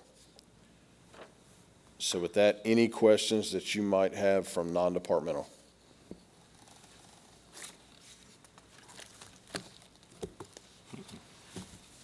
All right, next up. All right, so next we will have golf course. Thank you, Brian. Thank you, Jim. We got to go back to 30-something. Page 30. Well, the golf course is at 130 something. 130, 128. 95, 80, 121. Yep. 121. Let's see here. There's Bonnie, proposed I'll pass them around this way. rate sheets here. I'll pass. Thank Thank you. Very good, thank you. Did you get one, Fred? Yes, sir. Thank you. So I'll turn it over to Greg here shortly. I just want to kind of highlight a couple things. As we discuss pretty much every single year, that the golf course brings in enough revenue to pay for its operations. However, we do have capital projects and capital needs that are going to come in the future. So we are once again looking at the rate structure. And so this will obviously have to come back to you all for further discussion at a council meeting. But what I did want to do is to have Greg kind of present the information to you today and at least have a general discussion on the proposed rates. And then we can kind of go through the budget and discuss it at that point. So Greg, I'll turn it over to you to give them an update on what our proposed golf course rates are going to be. Okay, as you can see on the first page on memberships, we've just proposed a extremely nominal increase on annual memberships. And on down, most of the rates also have a very small increase. I do think the increase is important. It's important for the increase, for starters, to just help pay our expenses, which of course goes up each and every year. The revenue that is on page 122, most of the revenue projections entail the nominal increases. The only one that probably could go up a little more, but it may be better to come in a little lower and then maybe end up with a really nice number there, it would be the resident card. If we do, as you'll see on the proposed rates, it's back on section 3. I know we're jumping around a little bit, but on section 3 we have the resident / discount card going from $80 to $100. If we do get that at $100, that $60,000 projection, it should be more like $70,000, maybe even $75,000. So that's always a good revenue stream, and of course that's just as important. The discount card is just as important as an annual membership, really, because it all but guarantees repeat play. It guarantees that people say, well, I just bought this, I'm going to use it. And they certainly do. They get their money's worth with that. Okay, so within the winter rates with the resident card are $10 per 18-hole round less than without the card. Exactly. Okay. Exactly. So they pay $100 for the card. If they play 10 times during the winter, they've made their $100 back. That's not a bad deal. Right. Yeah, it's not Right. a bad deal. Now, if they play 3 times a week, they're making money on that deal a lot. They certainly are. So, yeah. They certainly are. Okay. And of course, we have annual Fred? members there. Well, it benefits the annual members, obviously, to, and it's worth it only if you're playing, what, 3.5 rounds a week or something? Yeah, but Right. they're paying $1,800, they're going to pay $1,800 instead of $100 for the They're annual gonna be member. playing 5 or 6 Yeah. rounds a week. Yeah, Sure. I mean, they have to play more to make their money, but the discount card's a good deal if you're a passive player. Yes, It's a good deal. Okay. yes. Yeah. One big thing we've proposed, you may notice there is a question mark on all of our PM times on the proposed rates. Again, it's kind of funny how this transpired. Only about 2 years ago, and I go to a big state of Florida public golf meeting every year. And about 2 years ago, a fellow that had actually retired, but still enjoyed coming to the meetings, threw out the fact that, basically the question, why do we lower the rate at 12 o'clock noon? And his comment was, well, the grass isn't any different at 12:01 p.m. than it is at 8 a.m. So why are we lowering the rate? And everybody it was kind of like a V8 moment. Everybody said, you know what, he's right. He's right. There are already some courses. There's a couple in our immediate area that has already dropped after 12 rates. The 18-hole price is the 18-hole price all day long. Up to, What about doing that like after 3? well, by the time we get to 3, we're almost down to 9-hole rates anyway after 3. Like right now, I think our last 18-hole time is 3:32, with the thought that they'd be in by, 7:30, 7:45 at the latest. So your premium time is what? What time do you open in the morning? First tee time is 6:52. So when is your premium time? Is it like 6 to 9 a.m.? Is that when you get the, I mean, what about instead of having an AM, PM, have a premium and then the rest of the day? Mm-hmm. I mean, maybe if that's your busiest time, raise the rates a little bit there during that premium time when it's cooler out, when most people want to golf, and the rest of the day have it be the same price. Just a thought. So Greg, question on that. Would you say that our premium time, though, is majority annual members? Or, a lot of those tee times are picked up from those annual Definitely. members who have the Annual members and earlier and tee discount time. card. So I don't know that we would see A large increase. the large increase on that. Now, one thing too, this breaking news yesterday about the proposed time change, Federal government, yeah. just about made me fall out of my chair. I don't know if I'm a fan of this or not. When you look at the, like in January and February, sunrise is going to be like at 8:20 a.m. We are very much about the early morning. What the sunset's going to be. Of course, we'll get a little back-end play on that if this were to happen, but the back-end play is only going to be 9-hole play. We would really lose a lot of 18-hole play if this time change goes through and it stays daylight savings time year-round.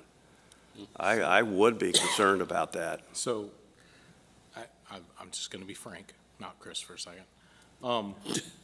If those are mostly annual membership holders, then we're not going to lose any money because they're going to still keep their membership for all the other times. So maybe it doesn't really affect us either. I mean, just thinking from what we just discussed. So maybe in the long run, the times move back some for those annual membership players. And like you said, you get some, maybe everybody just schedules their golf game an hour later. The question is then what do you do from, 6 to 7:30 or so? Right. And you may even have to adjust staffing hours. Well, of sometime. course. Part of the year. Maybe that is the answer at the end of the day, is adjusting hours of operation. Sure. To prepare for this. Sure, yeah, I couldn't see the cart barn opening until 7 a.m. At like the months of January and February if this goes through. Right, so your basic question here is looking at the PM times, is that you're saying it's questionable there whether or not we should go to that or leave the rates the same all day long? Yes, leave them the same. Right. Leave the 18-hole rate the same. Right. So maybe you leave them the same all day long and you have a time in which you only charge for 9 holes. If somebody plays 12, you're not going to stop them if they can get the cart back in time. Right. But you're only charging for 9 holes after Sure. some point in time. And you could literally post that in the clubhouse on a weekly basis. 9-hole rate starts at 3:20 this week, Yes, starts at whatever 4 this week. o'clock, whatever, right. right. Yeah. So, and just do away with your PM times completely. Mm-hmm. That's what I say. I agree with that, so. I agree. So, and one other thing that we've looked at here is changing our Oh, the dates. our dates. So if you look at, like I'll use section 2, October 1st through December 20th is fall, and spring is currently April 16th to May 31st. However, we're proposing to change that to May 1st to June 21st. Because what we're seeing is the winter is kind of lasting a little longer. And so we've adjusted all the dates to kind of go to that little bit lengthier winter period of charging. Also expanding our fall and spring a little bit, and then kind of decreasing the summer rates, the summertime that's in there. All right, well, Like that. Yeah, that sounds. Yeah, and that would help, Abs- that would help the absolutely. cash register for sure.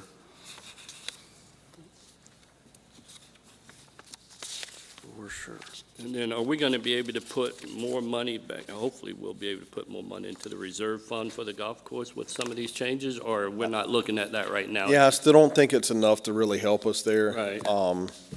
But, you know, we look at the annual memberships, Greg and I had this discussion, you know, I think we could realistically look at raising them higher, but then I think we run the chance of losing memberships would kind of offset it. The other thing is, we discussed the discount cards. I think, as was mentioned earlier, that's probably the best bang for your buck at the golf course. Of course. So we raised it $20. I don't know that that's enough. I mean, I think that could be, that's a roundabout way to not have a membership but get pretty good benefits.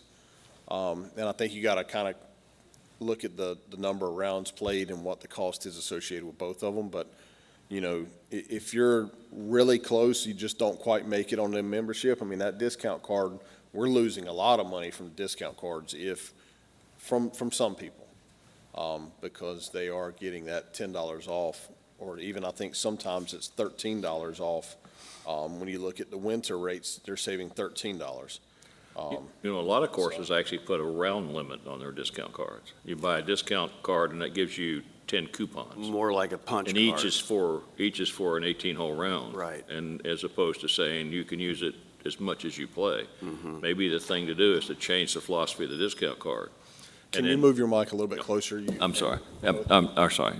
Just a little closer. Yeah, a lot of golf courses actually have a limit. They don't sell you, but they call it a discount card, but it's like a punch card or it's a Right. tag card. Right. And you get, for X number of dollars, you get 10 rounds or 6 rounds or whatever. So maybe what we might want to think about is having a limit on the number of rounds that the discount card will actually provide you at that rate. And then if you want to rebuy, possibly allow them to rebuy, but you're getting that additional discount card fee back for the rebuy. Yeah. It might be worth considering it. One thing about raising the rates at the golf course is, it's tempting to think you might want to raise them dramatically because you're not putting enough money in reserves. But if you do it too much too fast, you'll start really losing membership. You could do it sequentially over 5 years or so, recognizing that you're going to do it, you know, you're going to do it every year for the next 5 years or Right. something, or maybe every year forever, maybe. But you know, instead of trying to do one big giant increase in it. But I think the discount cards, putting a limit on the number of rounds that applies to, makes sense. And I think as far as, you don't even have to have a card, because when they check in the golf course, whoever has one, they check them in. I'm Fred Jones. Okay, Fred, now you have one more left, so if you want to Right. do anything or re-up it or whatever. But yeah, I think it sounds great, because the golf course knows that's the only one they're going to be able to use it at. So at the Sebastian Golf Course, Sure. so you can't go to Sandridge and use it or anything else. So Right. I think that's a great idea. Yeah, a philosophical round for that is you have a friend that comes to visit you for 2 weeks, and you want to play golf 5 times in 2 weeks. You buy them a discount card, and they play 5 times in 2 weeks, and they've paid a little bit less for an 18-hole round to play with you, and it's a good advantage to the residents to be able to do that. Sure. Yeah, but I agree with what Brian said. It doesn't make sense necessarily to allow somebody to play, 80 times a year on a Yeah, discount no, card no. and save $800, whatever that is in savings. So, Yeah. So we'll go back and revisit the discount card and see if we can come up with something different before we come back to you all with that. The one other thing that I did want to make mention of is our junior green fee on the third page under section 3 of the document Greg just gave you. We did adjust that. Basically what we were doing currently, and Greg, you can tell me if I'm wrong on this, was that we were charging them $3 to walk. But then if they were to ride, they were having to pay the cart fee. So what we're going to do now is we're going to have them, a junior is now going to be defined as 15 years of age or younger, because we do get some 16, 17, 18-year-olds that want to come out and drive the golf cart for $3. And if they're going to use a cart, it has to be with a player that has a valid driver's license, which typically happens. And that fee, they will only pay $5 to play, the junior will. No cart fee will be associated with it. It will only be a straight $5 fee. And I think this is a way that we can kind of promote junior golf and not, and hopefully parents will bring their kid out to play with them and give them an opportunity to play, and it'll only be $5 and go from there. Yep, 100% agree. I agree with that. So, and that's it for that document. And then Greg, if you want to start going through your budget.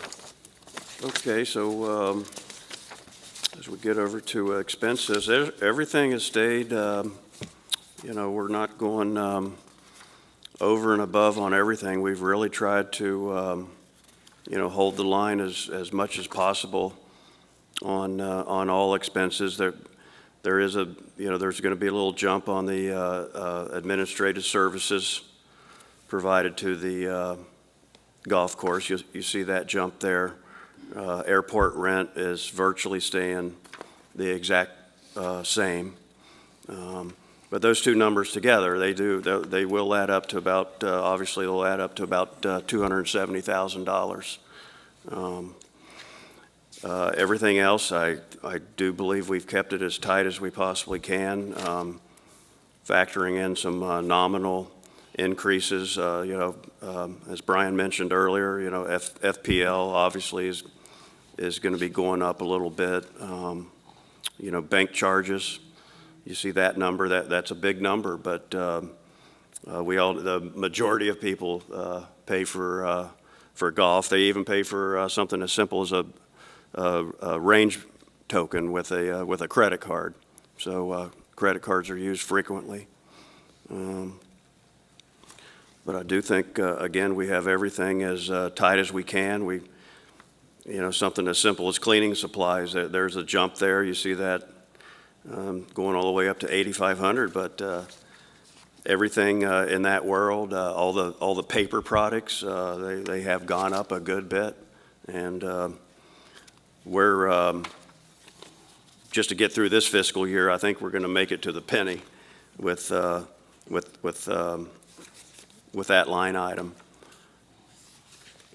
But again, if see anything that jumps out, just let me know. But it's pretty consistent from the last couple of years, and we're not going over and above on anything, really, I don't think.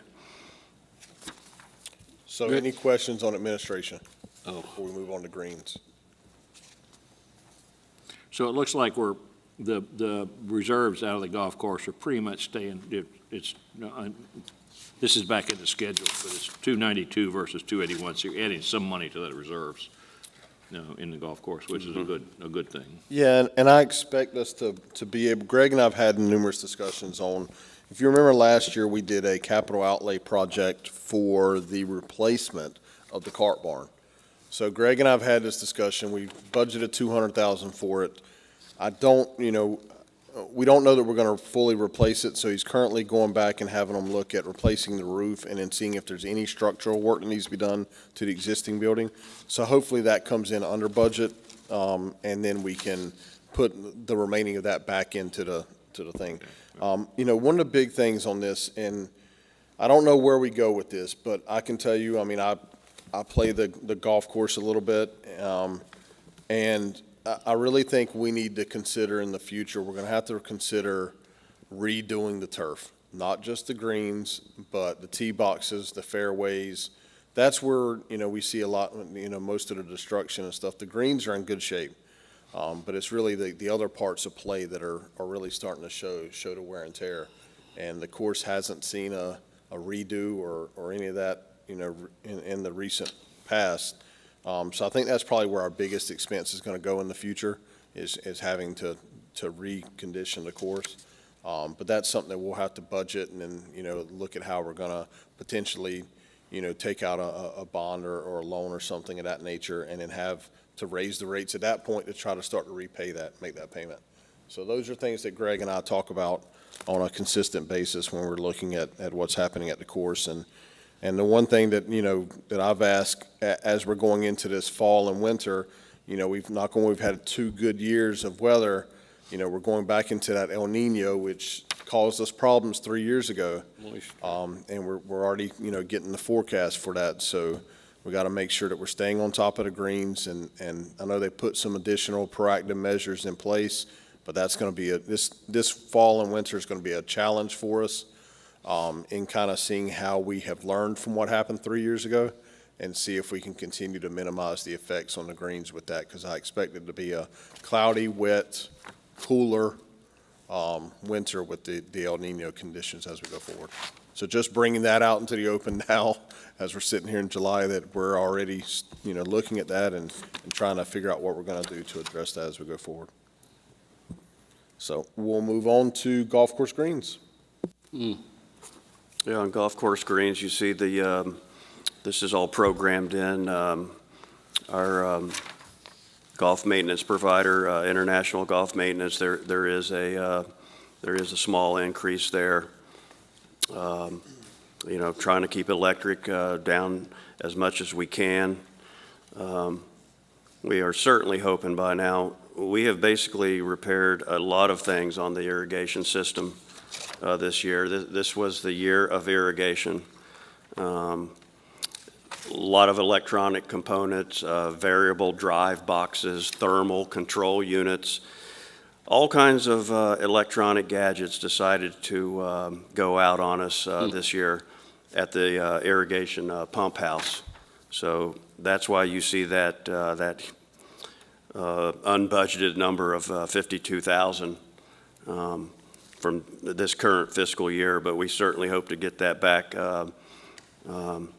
under control this coming year at that $16,000 mark. And again, everything else is staying, as tight as we can. You see under the capital outlay, we're trying to just consistently throw $50,000 onto the golf course for now for some, for some minor improvements. If we can always pull off a few extra tee boxes, that would be a great thing. We could never have enough tee space on that golf course. The problem is sometimes, you don't want to set in stone exactly what you're going to do with that $50,000 months ahead of time. Things change out there in the environment quickly. And of course, with some of the, electronic parts and whatnot, just like I was saying with the irrigation. So we certainly hope we can put that $50,000 each and every year towards turf. But sometimes that's not the case. But like I said, we've replaced everything we can on the irrigation system right now. So I don't think we're going to have any more irrigation issues going into next fiscal year. You see that fertigation number too. I told Brian that probably sits in the middle of a need and a want. I'll be honest, it's not 1,000% necessary that we get fertigation, but it certainly could be a game changer. It would just that much more. It would help the turf. Environmentally, you're able to put products directly into the irrigation system, so you wouldn't have an operator out maybe with a boom sprayer or with a broadcast spreader. Everything would be going through the irrigation system onto the turf. Wait a minute. I think your mic just went out. Can you hear him? Did you turn him down? Because all of a sudden his voice was coming out of what? Okay. Everything okay now? Yeah. Okay, sorry about that. Okay, but the fertigation could be a game changer with just the quality of the turf. It would really help, and again, it alleviates. $33,000 the cost to put the equipment in to do that? Exactly. Okay. And that even includes like a concrete pad. Okay. There's a huge tank. So that's not an additional cost for like the chemical infusions or anything like that? That's all handled through different line items? Exactly. Okay, that's just the cost of putting the equipment in? Yeah, and then plowing it, or I should say plumbing it into directly into the irrigation. And then that equipment resides in one central area? Yes, it would be right next to the pump location anyway. Okay, and so when you run it through the irrigation system, can you selectively run it, or is it you're running it through Yes. for the entire course? You can selectively run it, yes. Okay, You all could, right, good. I mean, it's a good idea, and it's probably worth, oh, yeah. it's probably worth, once again, anything you can do to not have to replace that grass, and if it's $33,000 means you can do a better job of treating the grass Right. than you're doing today, and it makes it go another 2 years or 3 years, that's a good savings. Sure. Or it makes it not wear as bad. It's a good savings. to do. Right. So, I mean, naturally, if we had effluent water, it may not be, it probably wouldn't be necessary. right, But yeah. with our general lake water, it, What about the coverage area? Don't we have some areas that the sprinklers do not cover that all would be definitely, encompassed in that, right? sure. Sure, some of those areas would still have to be like boom sprayed, but the majority of the, the main play areas are definitely covered. Tees, fairways, greens, of course, even the outer edges of the rough do get hit by the irrigation. But, Have you seen that before somewhere else, or somebody else, other golf course using that? Or have you seen what the results are? Fertigation? Oh, of course, yeah, Really? yeah. It was kind of curious to me because I didn't know what you were talking about when you first said fertigation, so. Because you're dropping your R&M irrigation systems down from 52,000 to 16 Right. in this budget. So reality, if you throw that 33 at it, you're right back at what you budgeted last year for irrigation systems, and it is an upgrade, basically, to the Yes. system. So it seems to me it makes sense to think about trying to put that back in, or keep it in. Yeah, and fertigation is used a lot on golf courses and large athletic facilities.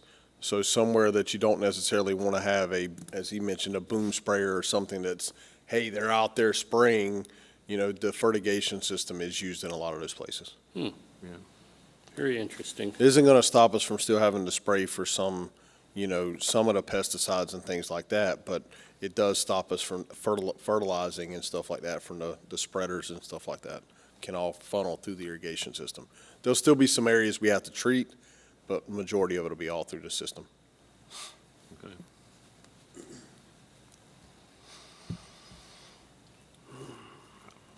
The golf course is a great asset to the city, and I know a lot of people don't understand why we spend money on the golf course, but quite frankly, it's a great asset to the city. So it's like any park. It's definitely worth spending what we need to spend to maintain it and make it available to the residents. So, Yes, sir. Well, I have to agree with that.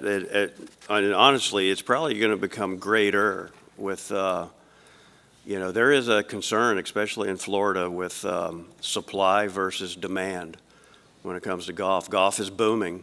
It's been booming since 2020, and there's no indication that it's going to stop.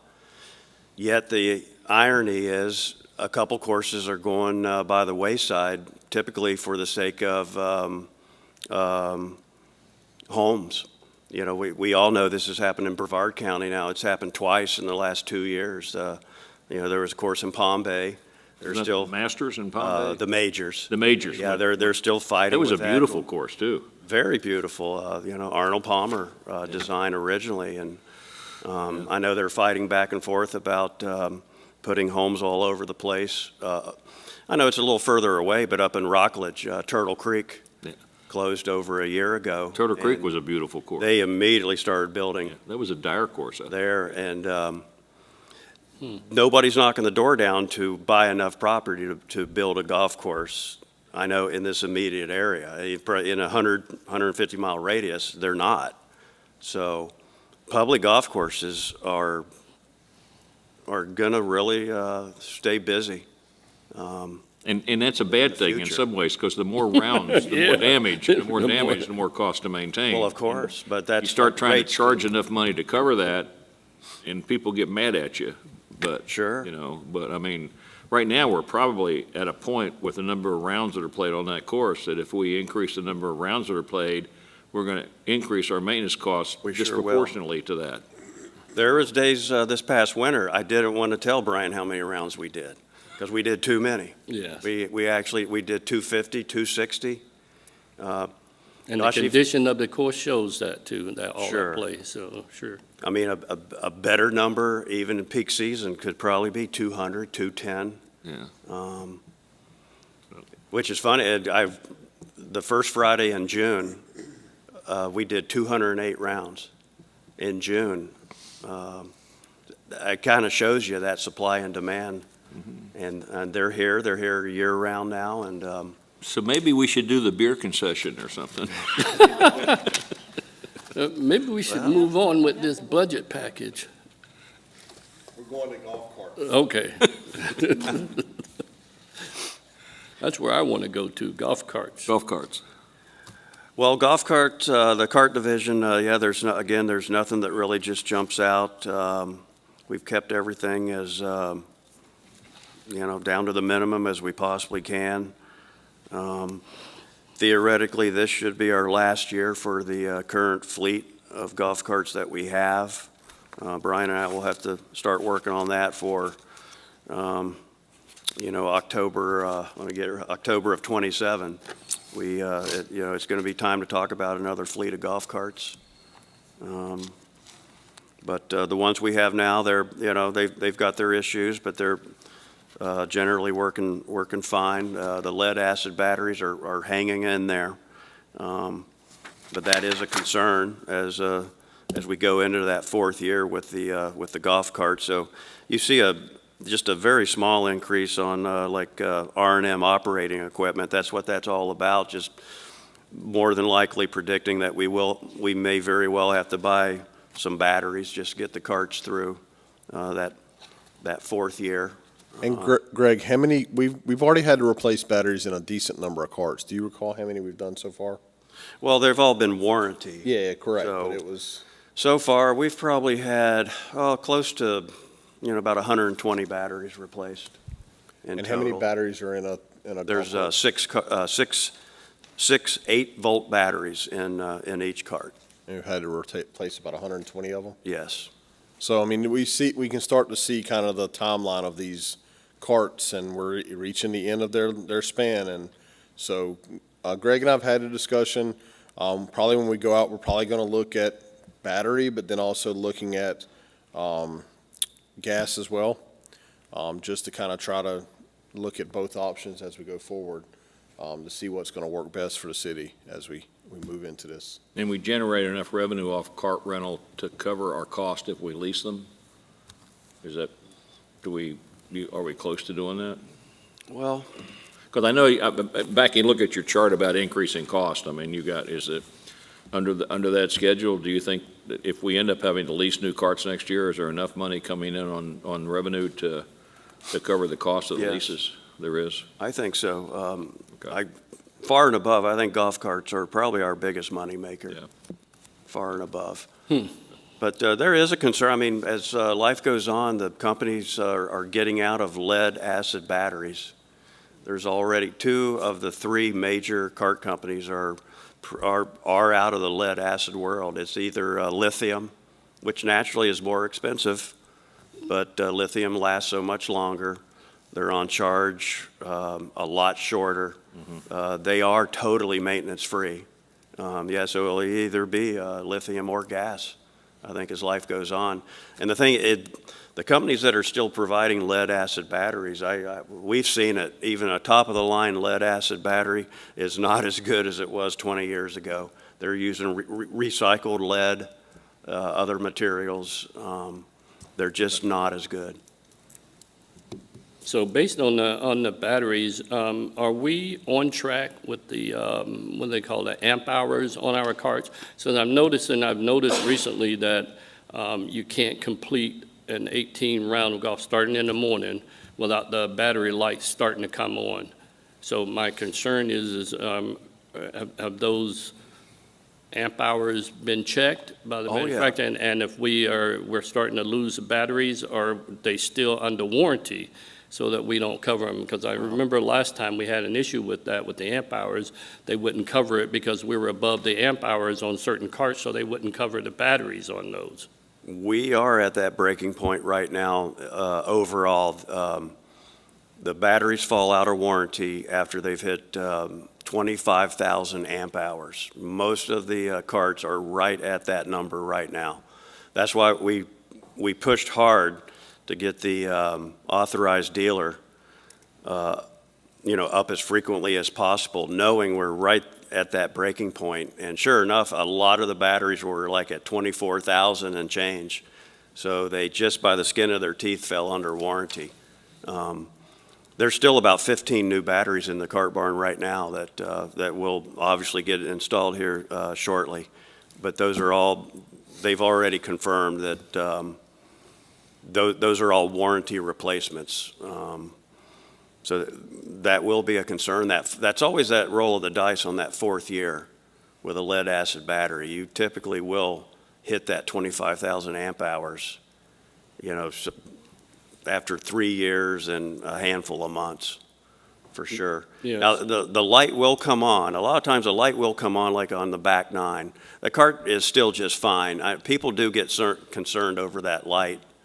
They'll call it, and we can look up, like that happened just yesterday. Somebody called and said, my battery light just came on. I went on the computer, and that cart still had 10% battery power. They had 4 holes left. That cart was fine when it came in.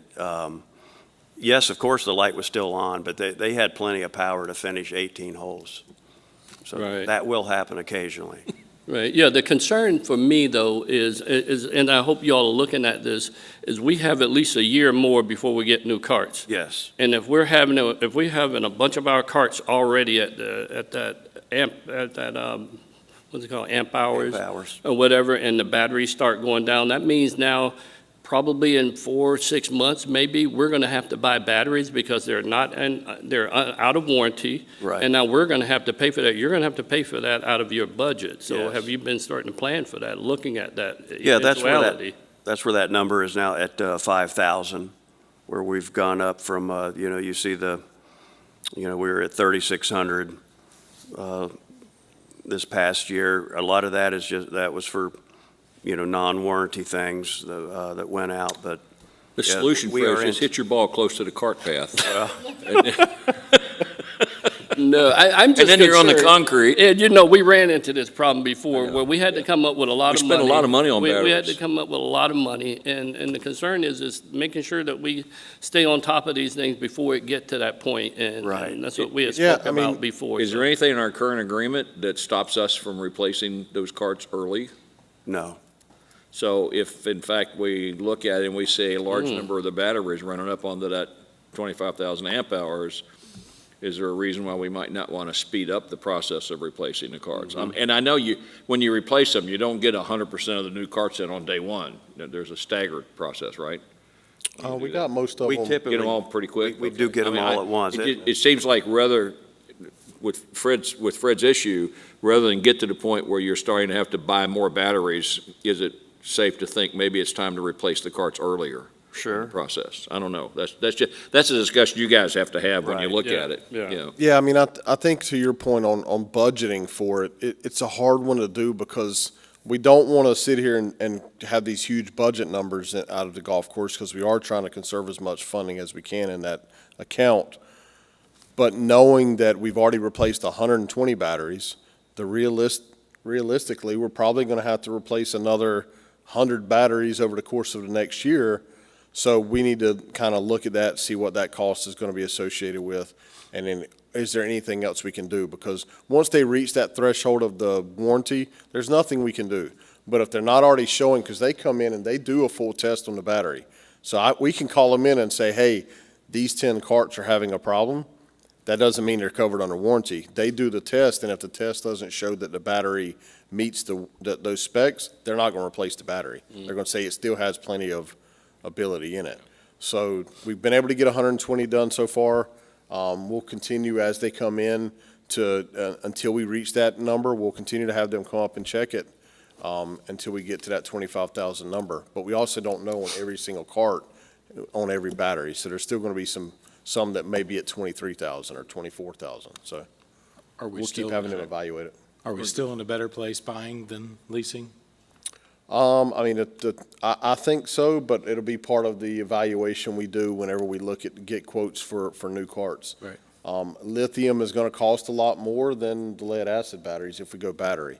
If we go gas, we get more years out of it, but we then have to fill them with gas. I mean, So then there's a cost analysis there. After a year and a half, you'll have to hire a mechanic pretty much full-time on gas carts. Yeah. Yeah, you got to put a tank at the golf course too, so. Oh, yeah. Gas is a whole other environmental Yep. challenge. So those are things that we have to consider when we look at this, but I can tell you, lithium's going to be a decent number. But it will be the future for sure, Oh, it, for sure. Like I said, the lead acid batteries are starting to phase out anyway. Yeah. Lithium's probably the way to go, but you got to make sure they don't, I'll tell you a tale of a lithium battery. I have one of those battery charger things that you jump your car with, and I made a mistake of leaving it inside the cab of my truck. And I went back 2 weeks later. I don't use a truck very often, I went back 2 weeks later and got in the truck, and it went from being this big to being this big. Oh, boy. It was ready, Catch just about those ready thing to on fire. explode and set that truck on fire. And I don't have that kind of insurance on that truck. But so lithium batteries have their downside, especially when you're talking about parking them in a barn. If we get this summers where it's 100 degrees for 6 months, It's hot in that barn. Well, we get cooling fans in it's hot in there. that barn. Yeah, we could. Yeah. We could. Good job Guys would to like the it. golf course guys. Thank you. Thank you. All right, any other questions for Greg before I turn him loose? Thank you. No, thank you, Greg. All right, All right, thank you. All right. we have Human Resources up next. We gotta be tough on this guy. Tough, He came back from vacation. 41. tough.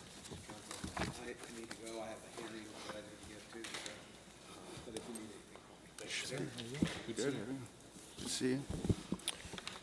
All right, so we've got Dan here to give us a rundown of the Human Resources Department budget and allow you all to ask him any questions. So I'll turn it over to you, sir. This should be simpler than page 41. This should be simpler than the police budget you're used to, so Simpler, there should be simpler than the golf course. hopefully they have more Batteries or- questions for you than they used to, so. So there are 2 employees, I guess 45, page 45? So we're gonna start. You can see there are 2 employees, in the position, there are 3 listed. We did change the human resource assistant to human resource coordinator, just because Kristen does a lot more than an assistant. She does onboarding and does many things in the human resource world, and it's more consistent with coordinator, and that's why her position was titled. Sorry, title was changed. Sorry, it was my notebook was pushing it farther away. So if we go to page 46, we can start with the budget. The top is personnel services. I don't think there's anything, unless anyone has any questions about the personnel services, we can go with operating. The employee background testing, that's the pre-employment screening, the PD psych evaluations. That's going down next year. Obviously, the positions are full or filled up, and as well as a potential hiring freeze. Going down the line a little further, travel and per diem, there's a small spike in that. Cindy had not been going to, the previous HR director had not been going to any conferences herself and had a minimal budget, so that's the reason for the small spike there. Going down a little further, there's the promotional activities. There's money there for the health fair and open enrollment. Under that is advertising. That's mandatory EEO advertising that has to be done by the city. The budget did decrease a little bit there, but again, it's some mandatory advertising we have to do, so that's why that's still there. Dues and memberships, that's some HR association fees and local meetings that there's associated fees for. And then the training and education, there's a spike there, almost a double spike, just training that the city manager and I have spoke about citywide, increasing the training for all employees across the city. What are you looking at doing on that training? Is it like PowerPoint and in-house type, or what are you?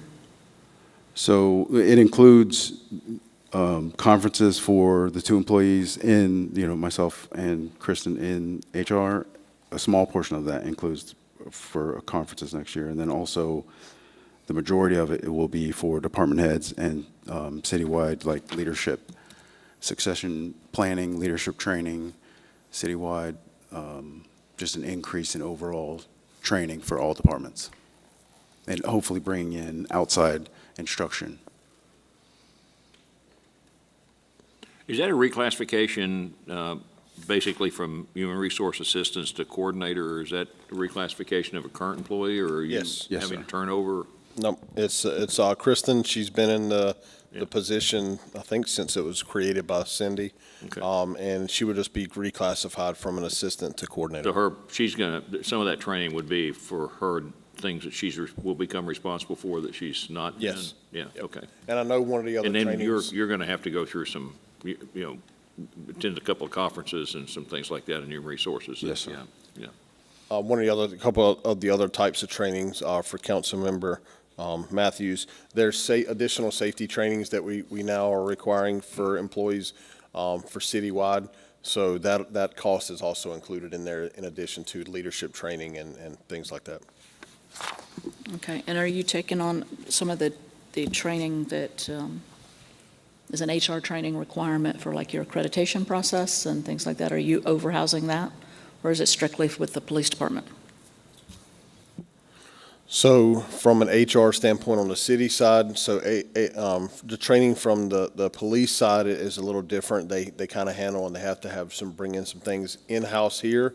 We do some in-house training. We do training through FMIT, our municipal insurance carrier, Florida Municipal Insurance Trust.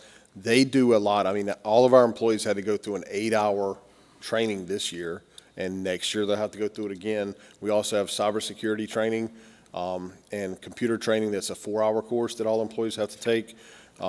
That's not offered by FMIT. It's offered by KnowBe4, and you'll see that in the MIS budget. But all of those trainings lumped in together, that pretty much every employee on both sides, from the PD and from the general city side, has to go through those general HR. From an accreditation standpoint, they have different standards and additional training they have to go through. And that's what I'm asking, because there is a chapter for HR training, and it really would be for the entire city, all of the employees, and not just the police department, because there isn't a chapter for that. But the reason I'm asking is I noticed the big jump, and then there's a statement here that there's safety courses and other mandatory courses, and as of April 30th, only 60% of the employees have completed those mandatory courses. And I'm just curious as to what that encompasses to where we're bringing in the training. So the 60% number, I'm almost positive we're at 100% now, because it was required by June 30th, was our set date from in-house. And so I know that number, that was just supplied whenever we got to remember, a lot of these documents are submitted back in March and April. So that's where the 60%, that's not an accurate number today. And are you cutting yourself short on the postage? HR does a lot of mailing. I mean, I can just speak, I know Dan's kind of newer to this budget. I can just speak that that's something that historically I just go based off what they've done in the past. If they happen to have an increase this year, then they're going to have to find it somewhere else within this budget. I'm not just going to give them an increase. I hate to say it, but that's just the way. I'm not going to, without them having real hard justification on it, they can show me facts. And if they didn't spend it this year, I don't anticipate they'll need it next year. Okay, so stamp might be cheaper than the gas. So any other questions for Human Resources? Welcome aboard to your new job. Thank you. Today's day number 2. Yes, it is. They're not gonna be fun with you next year. Yeah, think about that. Next year, we're going to really come back. I'm glad you're going to be going to conferences and things, because the only way to ever be a director of a human resources or anything is to be able to talk to other people doing the same thing as you're doing, to talk about what's working with them and not working with them, and it gives you the ability to modernize everything we're doing or change it down the road. So I'm glad you're going, because that's important thing to happen, I believe. And I'm all about the training, don't get me wrong. It's just that when you see, it's more for everybody else listening out there. When you're jumping $10,000 or $20,000 in a training, training's important, and it's a vital part of our existence and what we do and how to progress, and so I'm all about training, that there's never going to be a part of that. It's just that, just to explain it. Yeah, That's sure. what it's about.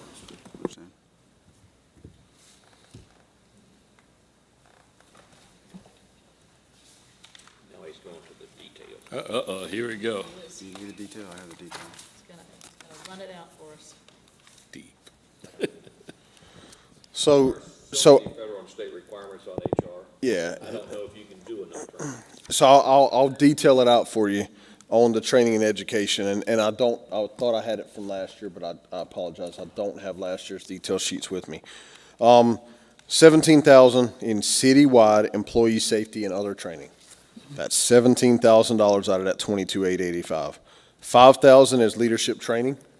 Then you got 2,000 for SHRM and FPHRA conferences, and $1,000 for an HR conference. So 3,000 of that is conferences. And then you've got 5,000 in leadership training, and I apologize, that number is not correct. So, gonna say, 'cause you're because I cut another, no, because I cut another 2,115 out of it, so the numbers on top didn't get added to it. So basically what happened here, so your conferences are down to 2,000 total between the three, Okay, all right? And then your leadership training stayed at 5,000, and citywide training went from 17 down to 16,885. I mean, sorry, 15,885, 15,885. okay, now we're at 22. $16,000 is basically a non-departmental thing. It's, that's providing the cost of training for everybody in the Correct. city within this budget. So Yes. it's not for this particular department. Yeah, it's overseen and operated and functioned by HR. But it does entail the entire citywide. So it is non-departmental for the action, but the oversight and the organization is specific to HR.